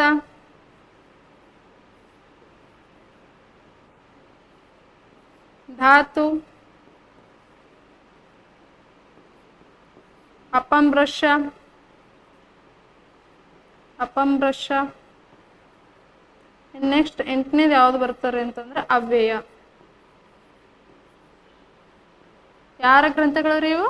ಕೇಶಿರಾಜನ ಗ್ರಂಥದಲ್ಲಿ ಶಬ್ದಮಣಿ ದರ್ಪಣದಲ್ಲಿ 8 ಪ್ರಕರಣಗಳನ್ನ ಕುರಿತು ಅಧ್ಯಯನವನ್ನ ಮಾಡ್ತಾರೆ. ಯಾವ್ಯಾವ ಅಂತಂದ್ರೆ ಸಂಧಿ, ಸಮಾಸ, ನಾಮ, ತದ್ದಿತ, ಅಖ್ಯಾತ, ಧಾತು, ಅಪಭ್ರಂಶ ಮತ್ತೆ ಅವ್ಯಯ ಅಂತ ಹೇಳಿ 8 ಪ್ರಕರಣಗಳಾಗಿ ಇವರ ಒಂದು ಗ್ರಂಥವನ್ನ ನಾವು ವಿಂಗಡಣೆ ಮಾಡ್ತೀವ್ರಿ.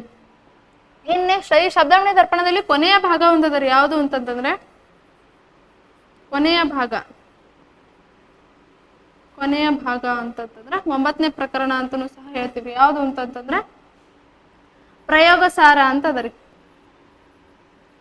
ಪ್ರಯೋಗ ಸಾರ ತನ್ನ ಕೊನೆಯ ಭಾಗವಾದಂತಹ ಪ್ರಯೋಗ ಸಾರದಲ್ಲಿ ಯಾವುದರ ಕುರಿತು ವಿವರಣೆಯನ್ನು ಹೇಳ್ತಾರೆ ಇವರು ಅಂತಂತಂದ್ರೆ ಶಬ್ದಾರ್ಥವನ್ನ ಕುರಿತು ತಿಳಿಸ್ತಾರೆ. ಶಬ್ದಾರ್ಥ, ಶಬ್ದಗಳ ಒಂದು ಅರ್ಥವನ್ನ ಕುರಿತು ಎಷ್ಟನೇ ಒಂದು ಅಧ್ಯಾಯದಲ್ಲಿ ಹೇಳ್ತಾರಂತಂದ್ರೆ ಕೊನೆಯ ಭಾಗವಾದಂತಹ 9ನೇ ಒಂದು ಅಧ್ಯಾಯದಲ್ಲಿ ಪ್ರಯೋಗ ಸಾರ ಅಂತಕ್ಕಂತಹ ಅಧ್ಯಾಯದಲ್ಲಿ ಏನ್ ಮಾಡ್ತಾರೆ ಅಂತಂದ್ರೆ ಶಬ್ದಾರ್ಥಗಳನ್ನ ಕುರಿತು ಏನ್ ಮಾಡ್ತಾರೆ ಅಂತಂದ್ರೆ ತಮ್ಮ ಗ್ರಂಥದಲ್ಲಿ ಹೇಳ್ತಾರೆ. ಯಾರು ಇವರು? ಕೇಶಿರಾಜ. ಕೇಶಿರಾಜ ಒಬ್ಬ ಪ್ರಸಿದ್ಧವಾದಂತಹ ಕವಿಕುಲದಲ್ಲಿ ಜನಿಸಿದಂತಹ ಇವ್ರು ಏನ್ ಮಾಡ್ತಾರೆ ಅಂದ್ರೆ ಪ್ರಮುಖವಾದಂತಹ ವ್ಯಾಕರಣ ಗ್ರಂಥ ಯಾವುದು? ಶಬ್ದಮಣಿ ದರ್ಪಣ. ಶಬ್ದಮಣಿ ದರ್ಪಣ ಬಿಟ್ಟು ಕನ್ನಡ ವ್ಯಾಕರಣ ಇಲ್ರಿ ಅಂತ, ಕನ್ನಡ ವ್ಯಾಕರಣ ಇಲ್ಲ ಅಂತ ಹೇಳಿ ನಾವು ಹೇಳ್ಬೋದು. ಅಷ್ಟೊಂದು ಪ್ರಮುಖವಾದಂತಹ ಗ್ರಂಥ ಅದರಿ. ಇನ್ನು ಇವ್ರಿ ಬಿರುದುಗಳಿದ್ದವ್ರಿ. ಬಿರುದು ಏನಂತ ಕರಿತಿದ್ರು ಇವ್ರಿಗೆ ಅಂತಂದ್ರೆ ಸುಕವಿ ಅಂತ ಹೇಳ್ತಿದ್ರಿ. ಸುಕವಿ ಅಂತ ಹೇಳ್ತಿದ್ರೆ. ಇನ್ನೊಂದು ಏನಂತಂದ್ರೆ ಕರ್ನಾಟಕ ಲಕ್ಷಣ ಶಿಕ್ಷಾಚಾರ್ಯ ಅಂತ ಹೇಳಿ ಬರೆದಿದ್ದವ್ರಿ. ಯಾರಿಗ್ ಬರೆದಿದ್ದವ್ರಿ ಇವರು? ಕೇಶಿರಾಜರಿಗಿದ್ದಂತಹ ಬಿರುದುಗಳು ಯಾವುವು ಅಂತಂದ್ರೆ ಸುಕವಿ ಮತ್ತೆ ಕರ್ನಾಟಕ ಲಕ್ಷಣ ಶಿಕ್ಷಾಚಾರ್ಯ ಅಂತಕ್ಕಂಥ ಒಂದು ಬಿರುದುಗಳನ್ನ ಒಳಗೊಂಡಿರ್ತಕ್ಕಂಥ ಕವಿನೇ ಯಾರತ್ತಾರ ಅಂತಂದ್ರೆ ಕೇಶಿರಾಜ ಆಗ್ತಾರೆ. ಕೇಶಿರಾಜ ಆಗ್ತಾರೆ. ಇವ್ರದ್ದು ಒಂದು ಮಾಹಿತಿ ಇಷ್ಟದರಿ. ನಮ್ಗೆ ಕನ್ನಡ ವ್ಯಾಕರಣವನ್ನ ಅಧ್ಯಯನ ಮಾಡ್ಬೇಕಾದ್ರೆ ಕನ್ನಡ ವ್ಯಾಕರಣದ ಒಂದು ಮೂಲವನ್ನ ತಿಳ್ಕೊಂಡು ನಾವನ್ನ ಮಾಡ್ಬೇಕು ಅಂತಂದ್ರೆ ಅಧ್ಯಯನವನ್ನ ಮಾಡ್ಬೇಕು. ಇನ್ನೂ 2 ಜನ ಪ್ರಮುಖವಾದಂತಹ ಕವಿಗಳು ಬರ್ತಾರೆ. ಯಾರು ಅಂತಂತಂದ್ರ ಭಟ್ಟಕಳಂಕ ದೇವ ಅಂತ ಬರ್ತಾರೆ.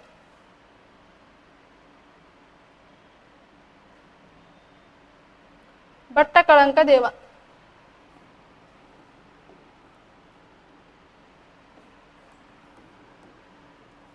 ಭಟ್ಟಕಳಂಕ ದೇವ.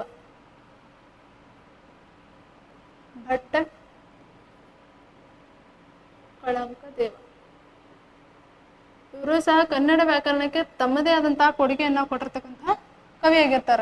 ಇವ್ರ ಕಾಲ ಎಷ್ಟು ಅಂತಂತಂದ್ರ 1604 ಕಾಲ 1604. ಇವ್ರ ಗುರುಗಳು ಯಾರು ಅಂತಂತಂದ್ರ ಗುರುಗಳು ಅಕಳಂಕ ದೇವ.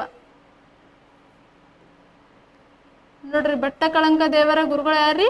ಅಕಳಂಕ ದೇವ ಅಂತ ಹೇಳ್ತೀವಿ. ಇವರ ಒಂದು ಕೃತಿ ಯಾವುದು ಅಂತಂದ್ರೆ ಶಬ್ದಾನುಶಾಸನ.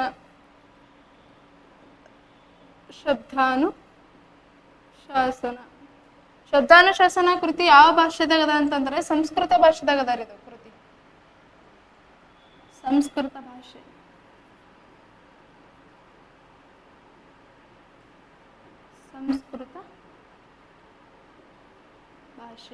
ಸಂಸ್ಕೃತ ಭಾಷೆಯಲ್ಲಿ ರಚನೆ ಆದಂತಹ ಕೃತಿನಿ ಯಾವುದು ಅಂತಂದ್ರೆ ಶಬ್ದಾನುಶಾಸನ ಅಂತಕ್ಕಂಥ ಗ್ರಂಥ. ಕನ್ಫ್ಯೂಸ್ ಆಗ್ಬೇಡ್ರಿ. ಶಬ್ದಾನುಶಾಸನ ಬರೆದವರು ಭಟ್ಟಕಳಂಕ ದೇವ, ಶಬ್ದಮಣಿ ದರ್ಪಣ ಬರೆದವ್ರು ಯಾರ್ರಿ? ಕೇಶಿರಾಜ ಅಂತ ಹೇಳ್ತೀವಿ. 2 ಕೃತಿಗಳು ಶಬ್ದ ಅನ್ನೋದ್ರ ಇರೋದ್ರಿಂದ ಸ್ವಲ್ಪ ಕನ್ಫ್ಯೂಷನ್ ಆಗ್ಬೇಡ್ರಿ. ಭಟ್ಟಕಳಂಕ ದೇವ ಬರ್ತಿದ್ ಯಾವ ಕೃತಿ ಅಂತಂತಂದ್ರೆ ಶಬ್ದಾನುಶಾಸನ ಅನ್ನೋ ಗ್ರಂಥವನ್ನ ರಚನೆ ಮಾಡಿದ್ರೆ, ಕೇಶಿರಾಜರು ಬರೆದಂತ ಗ್ರಂಥ ಯಾವ್ದ್ರಿ? ಶಬ್ದಮಣಿ ದರ್ಪಣ ಅಂತ ಹೇಳ್ತೀವಿ. ಇನ್ನ 2 ಪ್ರಮುಖವಾದಂತಹ ಕವಿಗಳು ಅಂತಂದ್ರೆ ಪಾಣಿನಿ. ಇವರು ಸಹ ಕನ್ನಡ ವ್ಯಾಕರಣಕ್ಕೆ ಪ್ರಮುಖವಾದಂತಹ ಕೊಡುಗೆಯನ್ನು ಕೊಟ್ಟಿರ್ತಕ್ಕಂಥವ್ರು. ಯಾವುದು ಗ್ರಂಥವನ್ನ ಬರೀತಾರೆ ಅಂತಂದ್ರೆ ಅಷ್ಟಾಧ್ಯಾಯಿ ಅಂತಕ್ಕಂಥ ಒಂದು ಗ್ರಂಥವನ್ನ ರಚನೆ ಮಾಡ್ತಾರೆ. ಈ ಗ್ರಂಥದಲ್ಲಿ ಏನ್ ಮಾಡ್ತಾರೆ ಅಂತಂದ್ರೆ ಕನ್ನಡ ವ್ಯಾಕರಣದ ಕುರಿತು ಮಾಹಿತಿಯನ್ನ ಹೇಳ್ತಾರೆ. ನೆಕ್ಸ್ಟ್ ಬರ್ತಕ್ಕಂಥವ್ರು ಪತಂಜಲಿ ಮಹರ್ಷಿ.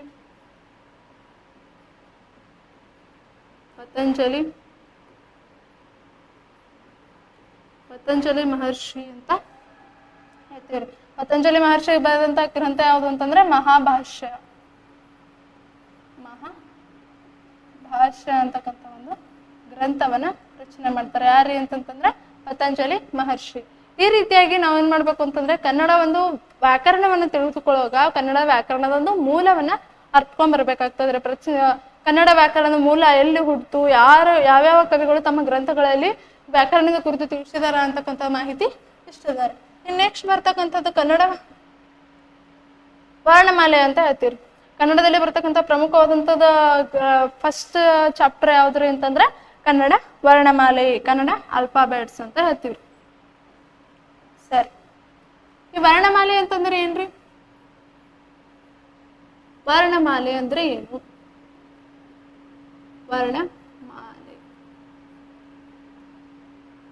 ವರ್ಣಮಾಲೆ ಅಂತಂದ್ರೆ ಏನ್ರಿ ಗೊತ್ತದಲ್ರಿ ನಮ್ಗ? ಯಾವಾಗ್ಲೂ ಅಕ್ಷರಗಳ ಗುಂಪಿಗೆ ನಾವೇನಂತ ಹೇಳ್ತೀವ್ರಿ? ವರ್ಣಮಾಲೆ ಅಂತ ಹೇಳ್ತೀವಿ. ಅಕ್ಷರಗಳ ಗುಂಪು ಅಥವಾ ಇವುಗಳನ್ನ ಅಕ್ಷರ ಸಂಜ್ಞೆಗಳು ಅಂತನೂ ಸಹ ಕರೀತಾರೆ. ಅಥವಾ ಅಕ್ಷರ ಸಂಜ್ಞೆಗಳು ಅಂತ ಹೇಳ್ತೀವಿ. ಯಾವನ್ನ?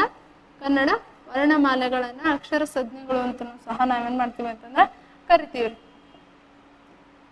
ಕನ್ನಡ ವರ್ಣಮಾಲೆ ಅಂತಂದ್ರೆ ಏನ್ರಿ? ಅಕ್ಷರಗಳ ಒಂದು ಗುಂಪಿಗೆ, ಅಕ್ಷರಗಳ ಸಂಜ್ಞೆಗಳ ಒಂದು ಗುಂಪಿಗೆ ನಾವೇನಂತ ಹೇಳ್ತೀವ್ರಿ ಅಂತಂದ್ರೆ ಕನ್ನಡ ವರ್ಣಮಾಲೆ ಅಂತ ಹೇಳ್ತೀವಿ. ಕನ್ನಡ ವರ್ಣಮಾಲೆಯಲ್ಲಿ ಎಷ್ಟು ವರ್ಣಮಾಲೆಗಳವರಿ? ವರ್ಣಮಾಲೆಗಳ ಸಂಖ್ಯೆ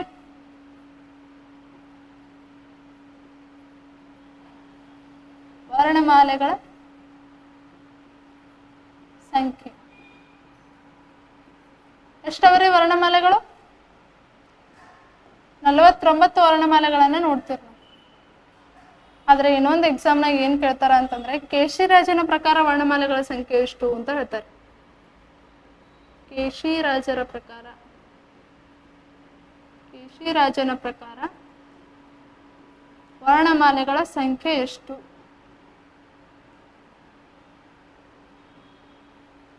ವರ್ಣಮಾಲೆಗಳ ಸಂಖ್ಯೆ ಎಷ್ಟು ಅಂತಂದ್ರೆ 47 ವರ್ಣಮಾಲೆಗಳು ಅಂತ ಹೇಳ್ತೀವಿ.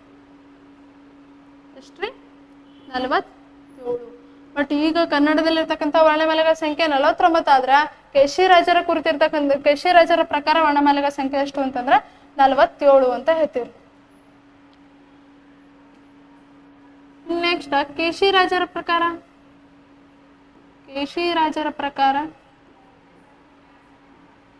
ಸಂಸ್ಕೃತದ ಸಂದಕ್ಷರಗಳು ಅಂತ ಹೇಳ್ತೀವಿ. ಕೇಶಿರಾಜ ಏನ್ ಮಾಡಿದಾರೆ ಅಂತಂದ್ರೆ ತಮ್ಮ ಗ್ರಂಥದಲ್ಲಿ ಸಂಸ್ಕೃತದ ಒಂದು ಸಂದಕ್ಷರಗಳು ಯಾವ್ಯಾವು ಅಂತ ಹೇಳಿ 4 ಸಂದಕ್ಷರಗಳನ್ನ ಹೇಳ್ತಾರೆ. ಕನ್ನಡದಲ್ಲಿ ಕಂಡು ಬರ್ತಕ್ಕಂಥ ಸಂದಕ್ಷರಗಳು 2 ಸಂದಕ್ಷರಗಳು ಕಂಡು ಬಂದ್ರೆ ಕೇಶಿರಾಜರ ಪ್ರಕಾರ ಸಂಸ್ಕೃತದಲ್ಲಿ 4 ಸಂದಕ್ಷರಗಳನ್ನ ಕಾಣ್ತೀವ್ರಿ. ಯಾವ್ಯಾವು ಅಂತಂದ್ರೆ ಎ, ರು, ಔ ಮತ್ತೆ ವ. ಇವು ಏನಂತಂದ್ರೆ ಸಂಸ್ಕೃತದಲ್ಲಿ ಕಂಡು ಬರ್ತಕ್ಕಂತಹ ಒಂದು ಸಂದಕ್ಷರಗಳು ಅಂತ ಹೇಳ್ತೀವ್ರಿ. ಈ ರೀತಿಯಾಗಿ ಕೇಶಿರಾಜರಲ್ಲಿರ್ತಕ್ಕಂಥ ಒಂದು ವರ್ಣಮಾಲೆಗಳ ಸಂಖ್ಯೆಯನ್ನು ಸಹ ಏನ್ ಮಾಡ್ತಾರ ಅಂತಂದ್ರೆ ಎಕ್ಸಾಮ್ ನಲ್ಲಿ ಕ್ವಶನ್ ಆಗಿ ಬರ್ತಾವ್ರಿ. ನೆಕ್ಸ್ಟ್ ಕನ್ನಡ ವರ್ಣಮಾಲೆಯನ್ನು ನಾವು ಯಾವ್ಯಾವ ರೀತಿಯಾಗಿ ವಿಂಗಡಣೆ ಮಾಡಿವಿ ಅಂತ ಇಲ್ಲಿ ನೋಡ್ತೀವ್ರಿ. ವರ್ಣಮಾಲೆ ಎಷ್ಟವರಿ? ವರ್ಣಮಾಲೆಗಳು 49 ವರ್ಣಮಾಲೆಗಳು ಅಂತ ಹೇಳ್ತೀವಿ. ಇನ್ನೊಂದು ಪ್ರಮುಖವಾಗಿ ವರ್ಣಮಾಲೆಯಲ್ಲಿ ನಾವು 3 ಭಾಗಗಳನ್ನಾಗಿ ಮಾಡ್ತೀವ್ರಿ.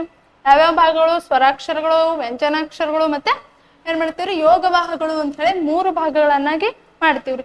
ಈಗ ಒಂದೊಂದಾಗಿ ಅಧ್ಯಯನ ಮಾಡ್ಕೊಂತ ಬರಂಬ್ರಿ. ಸ್ವರಗಳು ಅಂತಂದ್ರೆ ಏನ್ರಿ?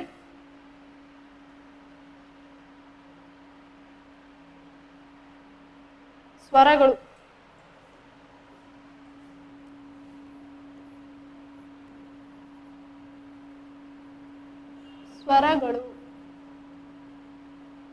ಕನ್ನಡದ ವರ್ಣಮಾಲೆಯಲ್ಲಿ ಬರ್ತಕ್ಕಂತಹ ಪ್ರಮುಖವಾದಂತಹ ಘಟ್ಟ. ಸ್ವರಗಳು ಅಂತಂದ್ರೆ ಏನ್ರಿ ಅಂತಂದ್ರೆ ಸ್ವತಂತ್ರವಾಗಿ ಉಚ್ಚರಿಸಲ್ಪಡುವ ಅಕ್ಷರಗಳಿಗೆ ನಾವೇನಂತೀವಿ? ಸ್ವರಗಳು ಅಂತ ಹೇಳ್ತೀವಿ.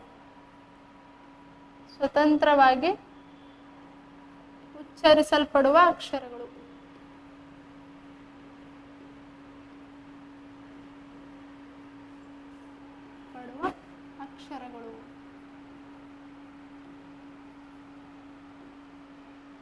ಸ್ವತಂತ್ರವಾಗಿ ಉಚ್ಚರಿಸಲ್ಪಡುವ ಅಂತಂದ್ರೆ ತಮ್ಮದೇ ಆದಂತಹ ಒಂದು ಸ್ವತಂತ್ರ ರೀತಿಯಲ್ಲಿ ಉಚ್ಚಾರ ಆಗ್ತಕ್ಕಂಥ ಅಕ್ಷರಗಳಿಗೆ ನಾವೇನಂತ ಕರಿತೀವಿ ಸ್ವರಗಳು ಅಂತ ಹೇಳ್ತೀವಿ. ಅಂತಂದ್ರೆ ಸ್ವರಗಳನ್ನ ನಾವು ಉಚ್ಚಾರ ಮಾಡ್ಬೇಕಾದ್ರೆ ಯಾವುದೇ ರೀತಿಯಾದಂತ ಸಹಾಯ ಬ್ಯಾಡ್ರಿ, ಅವು ತಮ್ಮನ್ ತಾನೇ ಏನಂತಾವ ಅಂತಂದ್ರೆ ಸ್ವತಂತ್ರವಾಗಿ ಉಚ್ಚಾರ ಆಗ್ತಕ್ಕಂಥವು. ಈ ಸ್ವರಗಳನ್ನ 3 ಭಾಗಗಳಾಗಿ ಮಾಡ್ತಾರೆ. ಸ್ವರಗಳನ್ನ ಮತ್ತೆ 3 ಭಾಗಗಳಾಗಿ ಮಾಡ್ತಾರೆ. ಯಾವ್ಯಾವು ಅಂತಂತಂದ್ರೆ ಋಸ್ವಸ್ವರ, ಋಸ್ವಸ್ವರ, ದೀರ್ಘಸ್ವರ, ಋಸ್ವಸ್ವರ, ದೀರ್ಘಸ್ವರ, ಇನ್ನೊಂದು ಯಾವ್ದು ಬರ್ತದ್ರಿ ಪ್ಲುತ್ಸ್ವರ ಅಂತ ಹೇಳ್ತೀವಿ. ಕನ್ನಡದ ಒಂದು ಸ್ವರಾಕ್ಷರಗಳಲ್ಲಿ ಕಂಡು ಬರ್ತಕ್ಕಂಥ 3 ಭಾಗಗಳು ಯಾವುವು ಅಂತಂದ್ರೆ ಋಸ್ವಸ್ವರ, ದೀರ್ಘಸ್ವರ ಮತ್ತೆ ಪ್ಲುತ್ಸ್ವರ ಅಂತ ಹೇಳ್ತೀವಿ. ಏನ್ರಿ ಋಸ್ವಸ್ವರ ಅಂತಂತಂದ್ರೆ ಒಂದು ಮಾತ್ರ ಕಾಲದಲ್ಲಿ ಉಚ್ಚರಿಸುವ ಅಕ್ಷರಗಳು. ಒಂದು ಮಾತ್ರ ಕಾಲದಲ್ಲಿ ಉಚ್ಚರಿಸುವ ಅಕ್ಷರಗಳು ಅಂತ ಹೇಳ್ತೀವಿ. ಉಚ್ಚರಿಸುವ ಅಕ್ಷರಗಳು ಏನ್ರಿ ಇದು ಒಂದು ಮಾತ್ರ ಕಾಲದಲ್ಲಿ ಉಚ್ಚರಿಸುವ ಅಕ್ಷರಗಳು ಅಂತಂತಂದ್ರೆ ಯಾವಾಗ ನಾವು ಉಚ್ಚಾರ ಮಾಡ್ತೀವಲ್ಲ, ಉಚ್ಚಾರ ಮಾಡಾಗ ಏನಾಗ್ತದೆ ಅಂತಂದ್ರೆ ಉಚ್ಚಾರ ಮಾಡಾಗ ಏನಾಗ್ತವ ಅಂತಂದ್ರೆ ಇವುಗಳು ಕಡಿಮೆ ಉಸಿರಿನಲ್ಲಿ ಕಡಿಮೆ ಸಮಯದಲ್ಲಿ ನಾವೇನ್ ಮಾಡ್ತೀವ್ರಿ ಉಚ್ಚಾರವನ್ನ ಮಾಡ್ತೀವಿ. ಅವುಗಳನ್ನ ಋಸ್ವ ಸ್ವರಗಳನ್ನ ನಾವು ಕಡಿಮೆ ಸಮಯದಲ್ಲಿ ಉಚ್ಚಾರವನ್ನ ಮಾಡ್ತಕ್ಕಂಥದ್ದು. ಯಾವ್ಯಾವ ಬರ್ತಾವ್ರಿ ಋಸ್ವ ಸ್ವರಗಳ ಸಂಖ್ಯೆ ಎಷ್ಟ್ರಿ? 6 ಋಸ್ವ ಸ್ವರಗಳು ಬರ್ತಾವ್ರಿ. ಯಾವ್ಯಾವು ಅಂತಂದ್ರೆ ಅ, ಇ, ಉ, ಋ, ಎ, ಒ. ಇವುಗಳನ್ನ ಏನಂತೀವ್ರಿ ನಾವು ಋಸ್ವ ಸ್ವರಗಳು ಅಂತ ಹೇಳ್ತೀವಿ. ಉಚ್ಚಾರ ನೋಡ್ರಿ ಜಾಸ್ತಿ ಟೈಮ್ ತಗೋತೀವಿ. ಅಲ್ಲಕ್ಕೇನ್ ಜಾಸ್ತಿ ಟೈಮ್ ತಗೋತೀವ್ರಿ. ನಾವು ಒಂದೇ ಮಾತ್ರ ಕಾಲದಲ್ಲಿ ಅಂತಂದ್ರೆ ಕಡಿಮೆ ಸಮಯದಲ್ಲಿ ನಾವೇನ್ ಮಾಡ್ತೀವಿ ಅಂತಂದ್ರೆ ಉಚ್ಚಾರವನ್ನ ಮಾಡ್ತೀವ್ರಿ. ಅ, ಇ, ಉ, ಋ, ಎ, ಒ. ಇವುಗಳನ್ನ ಏನಂತ ಕರಿತೀವ್ರಿ ನಾವು ಕನ್ನಡದಲ್ಲಿ ಸ್ವರಗಳಲ್ಲಿ ಇರ್ತಕ್ಕಂಥ ಋಸ್ವ ಸ್ವರಗಳು ಅಂತ ಹೇಳ್ತೀವಿ. ಇನ್ ನೆಕ್ಸ್ಟ್ ಬರ್ತಕ್ಕಂಥ ಯಾವುವು ಅಂತಂದ್ರೆ ದೀರ್ಘ ಸ್ವರಗಳು ರೀ. ದೀರ್ಘ ಸ್ವರಗಳು ಅಂತಂತಂದ್ರೆ 2 ಮಾತ್ರ ಕಾಲದಲ್ಲಿ, 2 ಮಾತ್ರ ಕಾಲದಲ್ಲಿ, 2 ಮಾತ್ರ ಕಾಲದಲ್ಲಿ ಉಚ್ಚರಿಸಲ್ಪಡುವ ಅಕ್ಷರಗಳು. ಉಚ್ಚರಿಸುವ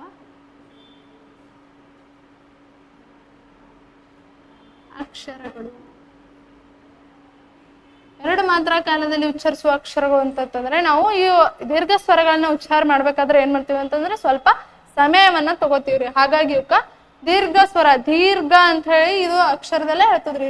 ದೀರ್ಘ ಅಂತಂದ್ರೆ ಸ್ವಲ್ಪ ಸಮಯವನ್ನ ತಗೊಂಡು ನಾವೇನ್ ಮಾಡ್ತೀವಿ ಉಚ್ಚಾರವನ್ನ ಮಾಡ್ತೀವಿ.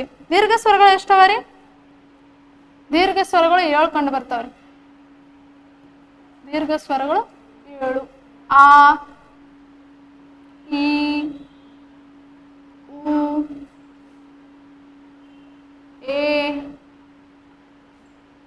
ಐ,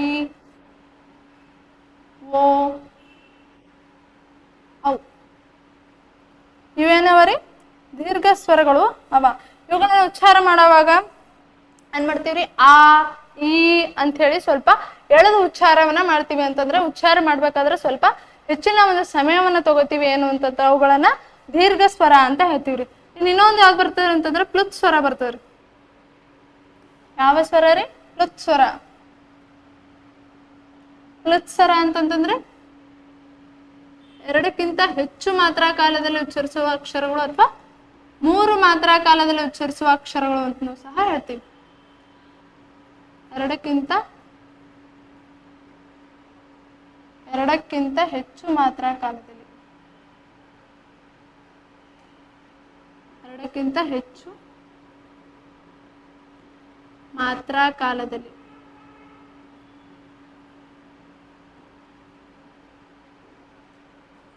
ಉಚ್ಚರಿಸುವ ಅಕ್ಷರಗಳು. ಉಚ್ಚರಿಸುವ ಅಕ್ಷರಗಳು ಅಂತ ಹೇಳ್ತೀವಿ. ಅವುಗಳಿಗೆ ಏನಂತ ಕರಿತೀವ್ರಿ? ಪ್ಲುತ್ ಸ್ವರಗಳು ಅಂತ ಹೇಳ್ತೀವಿ. ಈ ದೀರ್ಘ ಸ್ವರವನ್ನ ನಾವು ಹೇಳ್ತೀವಲ್ಲ, ದೀರ್ಘ ಸ್ವರಕ್ಕಿಂತ ಇನ್ನೂ ಎಳೆದು ಮಾತಾಡಕ್ಕೆ ಏನಂತ ಕರಿತೀವ್ರಿ ಅಂತಂದ್ರೆ ಪ್ಲುತ್ ಸ್ವರಗಳು ಅಂತ ಹೇಳ್ತೀವಿ.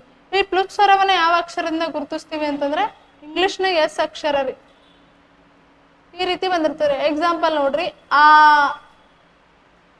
ಆ ಅಂತಿದ್ದಕ್ಕೆ ಈಗ ಏನಾದ್ರೂ ಮುಂದೆ ಇಂಗ್ಲಿಷ್ನ ಎಸ್ ಅಕ್ಷರವನ್ನ ಕೊಟ್ಟಿದ್ರೆ ನಾವೇನ್ ಮಾಡ್ಬೇಕು ಅಂತಂದ್ರೆ ಅದನ್ನ ಪ್ಲುತ್ ಸ್ವರವನ್ನಾಗಿ ಫೈಂಡ್ ಔಟ್ ಮಾಡ್ಬೇಕ್ರಿ. ಹೆಂಗ ಫಾರ್ ಎಕ್ಸಾಂಪಲ್ ನೋಡ್ರಿ, ಅಕ್ಕ ಸಮೀಪ ಇರ್ತಾಳ್ರಿ, ಸಮೀಪ ಇದ್ದ ಪಟ್ಟನೆ ನೀವು ಅಕ್ಕ ಅಂತಂತಂದ್ರೆ ಹೋಗ್ ಕೊಡ್ತಾಳ. ಯಾವಾಗ ಅವಳು ಬಹಳ ದೂರ ಹೋಗ್ತಾಳ ಅಂತಂದ್ರ ದೂರ ಹೋದ್ವಾಗ ನಾವ್ ಏನ್ ಮಾಡ್ತೀವ್ರಿ, ಎಳ್ದು ಮಾತಾಡ್ತೀವ್ರಿ. ಜೋರ ಕರೆಯಾಗಿ ಏನ್ ಮಾಡ್ತೀವಿ ಅಂತಂದ್ರೆ ಅಕ್ಕ ಅಂತ ಹೇಳಿ ಎಳ್ದು ಮಾತಾಡ್ತೀವಿ. ಅತಿಯಾಗಿ ಎಳ್ದು ಮಾತಾಡಕ್ ಏನಂತ ಕರಿತೀವ್ರಿ, ಪ್ಲುತ್ ಸ್ವರಗಳು ಅಂತ ಹೇಳ್ತೀವ್ರಿ. ಹ್ರಸ್ವ ಸ್ವರ ಅಂದ್ರೆ ಒಂದೇ ಮಾತ್ರ ಕಾಲದಲ್ಲಿ ಸ್ವಲ್ಪ ಸಮಯದಲ್ಲಿ ಉಚ್ಚರಿಸುವ ಅಕ್ಷರಗಳೇ ಹ್ರಸ್ವ ಸ್ವರಗಳು. ಎರಡು ಮಾತ್ರ ಕಾಲದಲ್ಲಿ ಅಂತಂದ್ರೆ ಹ್ರಸ್ವ ಸ್ವರಕ್ಕಿಂತ ಹೆಚ್ಚಿಗೆ ಸಮಯವನ್ನ ತಗೋತಾವ್ರಿ ಉಚ್ಚಾರ ಮಾಡಕ್. ಯಾವ್ದ್ರಿ, ದೀರ್ಘ ಸ್ವರ. ಪ್ಲುತ್ ಸ್ವರ ಅಂತಂದ್ರೆ ದೀರ್ಘ ಸ್ವರಕ್ಕಿಂತ ಇನ್ನೂ ಎಳ್ದು ಮಾತಾಡಕ್ ಏನಂತ ಕರಿತೀವ್ರಿ ನಾವು ಅಂತಂದ್ರೆ ಪ್ಲುತ್ ಸ್ವರ ಅಂತ ಹೇಳ್ತೀವಿ. ಪ್ಲುತ್ ಸ್ವರಗಳು ಅಂತ ಹೇಳ್ತೀವ್ರಿ. ಇನ್ನು ನೆಕ್ಸ್ಟ್ ಎರಡನೇ ಭಾಗ ಯಾವ್ದು ಬರ್ತದ್ರಿ, ವರ್ಣಮಾಲೆಯಲ್ಲಿ ವ್ಯಂಜನಗಳು.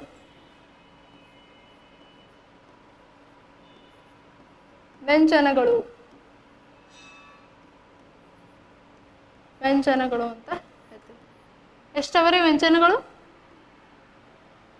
34 ವ್ಯಂಜನಗಳನ್ನ ನೋಡ್ತೀವಿ. 34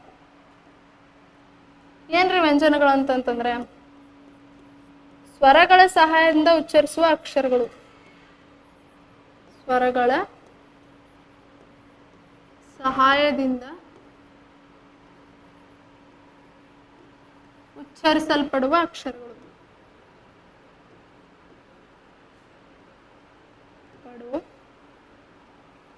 ಅಕ್ಷರಗಳು ಅಂತ ಹೇಳ್ತೀವಿ.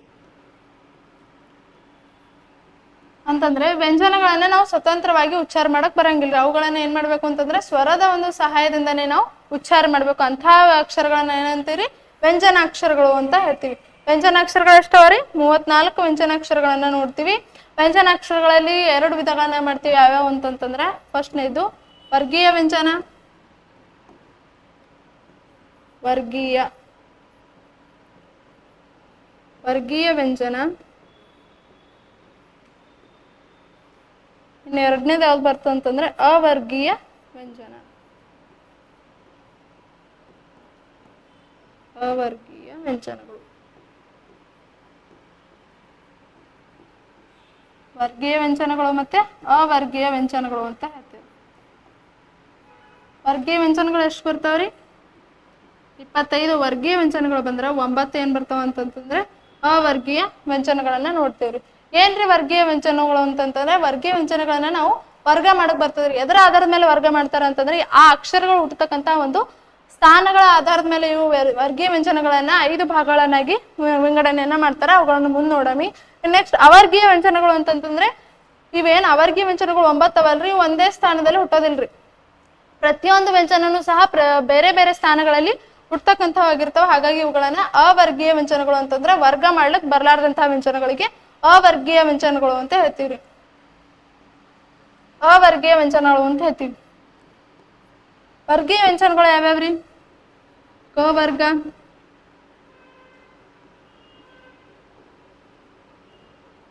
ನೆಕ್ಸ್ಟ್ ಸ್ಲೈಡ್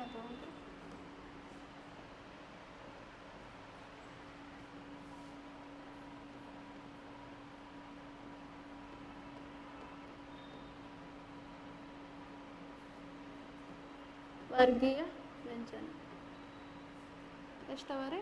25 ವರ್ಗೀಯ ವ್ಯಂಜನಗಳನ್ನ ನೋಡ್ತೀವಿ. ಯಾವ್ಯಾವರಿ?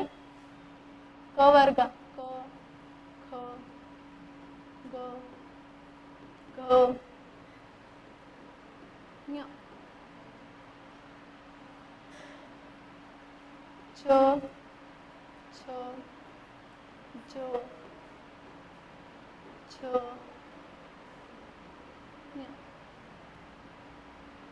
ಟ, ಠ, ಡ, ಢ,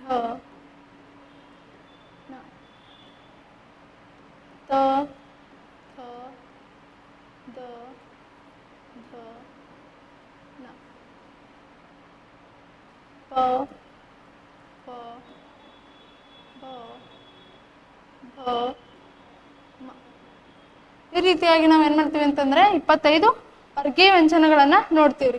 ಈ ವರ್ಗೀಯ ವ್ಯಂಜನಗಳಲ್ಲಿ ನಾವು ಏನ್ ಮಾಡ್ತೀವಿ ಅಂತಂದ್ರೆ ಮತ್ತೆ 3 ಭಾಗಗಳಾಗಿ ಮಾಡ್ತೀವ್ರಿ. ಯಾವ್ಯಾವ ಅಂತಂದ್ರೆ ಅಲ್ಪ ಪ್ರಾಣಗಳು, ಮಹಾಪ್ರಾಣಗಳು ಮತ್ತೆ ಅನುನಾಸಿಕಗಳು ಅಂತ ಮಾಡ್ತೀವಿ. ಅಲ್ಪ ಪ್ರಾಣ, ಮಹಾಪ್ರಾಣ,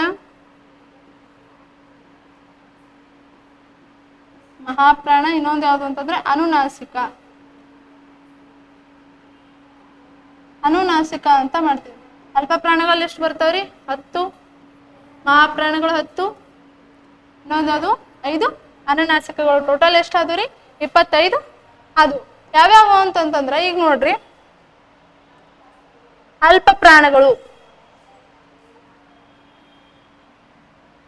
ಕ, ಚ, ಟ, ತ, ಪ ಇವು, ಮತ್ತೆ ಗ, ಜ, ಡ, ದ, ಬ ಇವೆರಡು ಏನು ಅಂತಂತಂದ್ರೆ ಅಲ್ಪ ಪ್ರಾಣಗಳು ಅಂತ ಹೇಳ್ತೀವ್ರಿ. ಅಲ್ಪ ಪ್ರಾಣಗಳು ಅಂತಂದ್ರೆ ಏನೂ ಇಲ್ಲ, ಸೇಮ್ ಏನು ಅಂತಂದ್ರೆ ಉಚ್ಚಾರ ಮಾಡುವಾಗ ಏನ್ ಮಾಡ್ತಾವ ಅಂತಂದ್ರೆ ಕಡಿಮೆ ಸಮಯವನ್ನ ತಗೋರ್ತಕ್ಕಂಥ. ಅಲ್ಪ ಅಂತಂದ್ರೆ ಸ್ವಲ್ಪ, ಪ್ರಾಣ ಅಂತಂದ್ರೆ ಏನ್ರಿ? ಉಸಿರು ಅಂತಂದ್ರೆ ಸ್ವಲ್ಪ ಉಸಿರಿನಲ್ಲಿ ಅಂತಂದ್ರೆ ಕಡಿಮೆ ಸಮಯದಲ್ಲಿ ಉಚ್ಚರಿಸಲ್ಪಡುವ ಅಕ್ಷರಗಳೇ ಅಲ್ಪ ಪ್ರಾಣಗಳು. ಯಾವ್ಯಾವ್ರಿ ಅವು? ಕ, ಚ, ಟ, ತ, ಪ, ಗ, ಜ, ಡ, ದ, ಬ ಅಂತ ಹೇಳ್ತೀವಿ. ನೆಕ್ಸ್ಟ್ ಮಹಾಪ್ರಾಣಗಳು. ಮಹಾಪ್ರಾಣ ಅಕ್ಷರ ಹೇಳತ್ತದ ನೋಡ್ರಿ. ಮಹಾಪ್ರಾಣ ಅಂತಂದ್ರೆ ಹೆಚ್ಚಿನ ಒಂದು ಉಸಿರಿನಲ್ಲಿ ಅಂತಂದ್ರೆ ಜಾಸ್ತಿ ಉಸಿರು ತಗೊಂಡು ನಾವ್ ಏನ್ ಮಾಡ್ತೀವಿ ಅಂತಂದ್ರೆ ಉಚ್ಚಾರವನ್ನ ಮಾಡ್ತೀವಿ. ಅಂತಹ ಪದಗಳಿಗೆ ಏನಂತ ಕರಿತೀವ್ರಿ? ಮಹಾಪ್ರಾಣಗಳು ಅಂತ ಹೇಳ್ತೀವಿ. ಯಾವ್ರಿ ಮಹಾಪ್ರಾಣಗಳು? ಖ, ಛ, ಠ, ಥ, ಫ ಈ ರೀತಿಯಾಗಿ ನಾವು ಉಚ್ಚಾರ ಮಾಡಾಗ ಏನ್ ಮಾಡ್ತೀವ್ರಿ? ಜಾಸ್ತಿ ಒತ್ತನ್ನ ಕೊಡ್ತೀವಿ ನೋಡ್ರಿ. ಘ, ಝ, ಢ, ಧ, ಪ ಹೆಚ್ಚಿನ ಒಂದು ಉಚ್ಚಾರವನ್ನ ಕೊಟ್ಟು ನಾವು ಏನ್ ಮಾಡ್ತೀವಿ ಅಂತಂದ್ರೆ ಉಸಿರನ್ನ ಕೊಟ್ಟು ಉಚ್ಚಾರವನ್ನ ಮಾಡ್ತೀವಿ. ಇದಕ್ಕೆ ಏನಂತ ಕರಿತೀವ್ರಿ? ಮಹಾಪ್ರಾಣಗಳು ಅಂತ ಹೇಳ್ತೀವಿ. ಅಲ್ಪ ಪ್ರಾಣಗಳು 10 ರೀ, ಮಹಾಪ್ರಾಣಗಳು ಸಹ 10. ನೆಕ್ಸ್ಟ್ ಉಳಿದಂತ ಇವು ಯಾವ್ರಿ? ಅನುನಾಸಿಕಗಳು ಅಂತ ಹೇಳ್ತೀವಿ. ಅನುನಾಸಿಕಗಳು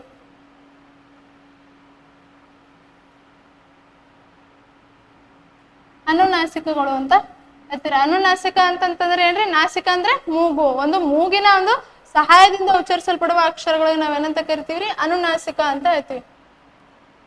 ಮೂಗಿನ ಸಹಾಯದಿಂದ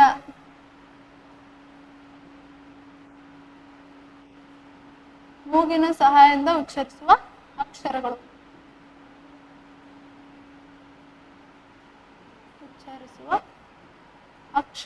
ಅಂತ ಹೇಳ್ತೀವಿ. ಮೂಗಿನ ಸಹಾಯದಿಂದ ಉಚ್ಚರಿಸಲ್ಪಡುವ ಅಕ್ಷರಗಳಿಗೆ ನಾವೇನಂತ ಕೇಳ್ತೀವಿ ಅಂತಂದ್ರ ಅನುನಾಸಿಕಗಳು ಅಂತ ಹೇಳ್ತೀವ್ರಿ. ಯಾವ್ಯಾವ್ರಿ? ಞ, ಣ, ಞ, ಣ, ನ, ಮ ಅಂತ ಹೇಳಿ ಇವುಗಳನ್ನ ಮೂಗಿನ ಒಂದು ಸಹಾಯದಿಂದ ಈ ಮೂಗು ಮುಚ್ಕೊಂಡು ನಾವು ಉಚ್ಚಾರ ಮಾಡ್ತೀವಿ ಅಂತಂದ್ರೆ ಅವುಗಳನ್ನ ಉಚ್ಚಾರ ಮಾಡ್ಲಿಕ್ ಬರಂಗಿಲ್ರಿ. ಅಂತ ಪದಗಳೇ ಅನುನಾಸಿಕಗಳು. ನೆಕ್ಸ್ಟ್ ಬರ್ತಕ್ಕಂಥದ್ದು ಯಾವುದು ಅಂತಂತಂದ್ರ ಅವರ್ಗೀಯ ವ್ಯಂಜನ ರೀ. ಅವರ್ಗೀಯ ವ್ಯಂಜನ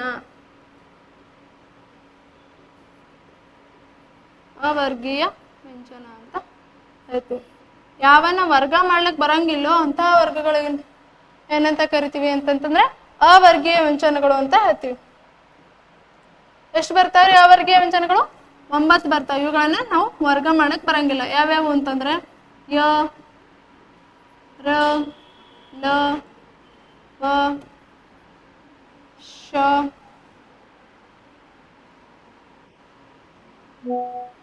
ಶ, ಶ, ಸ, ಹ, ಲ ಈ ರೀತಿಯಾಗಿ ಬರ್ತಕ್ಕಂಥ ಇವು ವರ್ಗ ಮಾಡ್ಲಿಕ್ ಬರಂಗಿಲ್ಲ. ಪ್ರತಿಯೊಂದು ಅಕ್ಷರನೂ ಸಹ ಒಂದೇ ಸ್ಥಾನದಲ್ಲಿ ಹುಟ್ಟಂಗಿಲ್ಲ. ಪ್ರತಿಯೊಂದು ಅಕ್ಷರ ಬೇರೆ ಬೇರೆ ಸ್ಥಾನಗಳಲ್ಲಿ ಹುಟ್ಟೋದ್ರಿಂದ ಇವಕ್ಕ ಅವರ್ಗೀಯ ವ್ಯಂಜನಗಳು ಅಂತ ಹೇಳ್ತೀವ್ರಿ. ಇವತ್ತು ಏನೇನ್ ಕಲ್ತೇವ್ರಿ? ಕನ್ನಡ ವ್ಯಾಕರಣದ ಒಂದು ಮೂಲವನ್ನ ಕಲ್ತೀವಿ. ಆ ಮೂಲದಲ್ಲಿ ಬರ್ತಕ್ಕಂಥ ಪ್ರಮುಖವಂತ ಕವಿಗಳು 2ನೇ ನಾಗವರ್ಮ, ಕೇಶಿರಾಜ, ಭಟ್ಟಕಳಂಕ ದೇವ, ಪಾಣಿನಿ ಮತ್ತೆ ಪತಂಜಲಿ ಮಹರ್ಷಿ. ಈ ರೀತಿಯಾಗಿ ಅಧ್ಯಯನ ಮಾಡ್ಕೋತ ಬಂದು ನಾವ್ ಏನ್ ಮಾಡೀವ್ರಿ? ವರ್ಣಮಾಲೆಗೆ ಬಂದೀವಿ. ವರ್ಣಮಾಲೆಯಲ್ಲಿ ಎಷ್ಟು ವಿಧಗಳನ್ನ ಮಾಡ್ತೀವ್ರಿ? 3 ವಿಧಗಳನ್ನ ಮಾಡ್ತೀವಿ. ಸ್ವರಗಳು, ವ್ಯಂಜನಗಳು ಮತ್ತೆ ಯೋಗವಾಹಗಳು ಅಂತೇಳಿ. ಇವತ್ತು ಸ್ವರಗಳು ಮತ್ತೆ ವ್ಯಂಜನಗಳ ಕುರಿತು ಅಧ್ಯಯನ ಆಗಿದ್ರಿ. ಮುಂದಿನ ಕ್ಲಾಸ್ನಲ್ಲಿ ನಾವ್ ಏನ್ ಮಾಡವ ಅಂತಂದ್ರೆ ಯೋಗವಾಹಗಳ ಕುರಿತು ಅಧ್ಯಯನವನ್ನ ಮಾಡಮ್ರಿ. ಮುಂದಿನ ಕ್ಲಾಸ್ನಲ್ಲಿ ಭೇಟಿ ಆಗೋಣ. Thank you.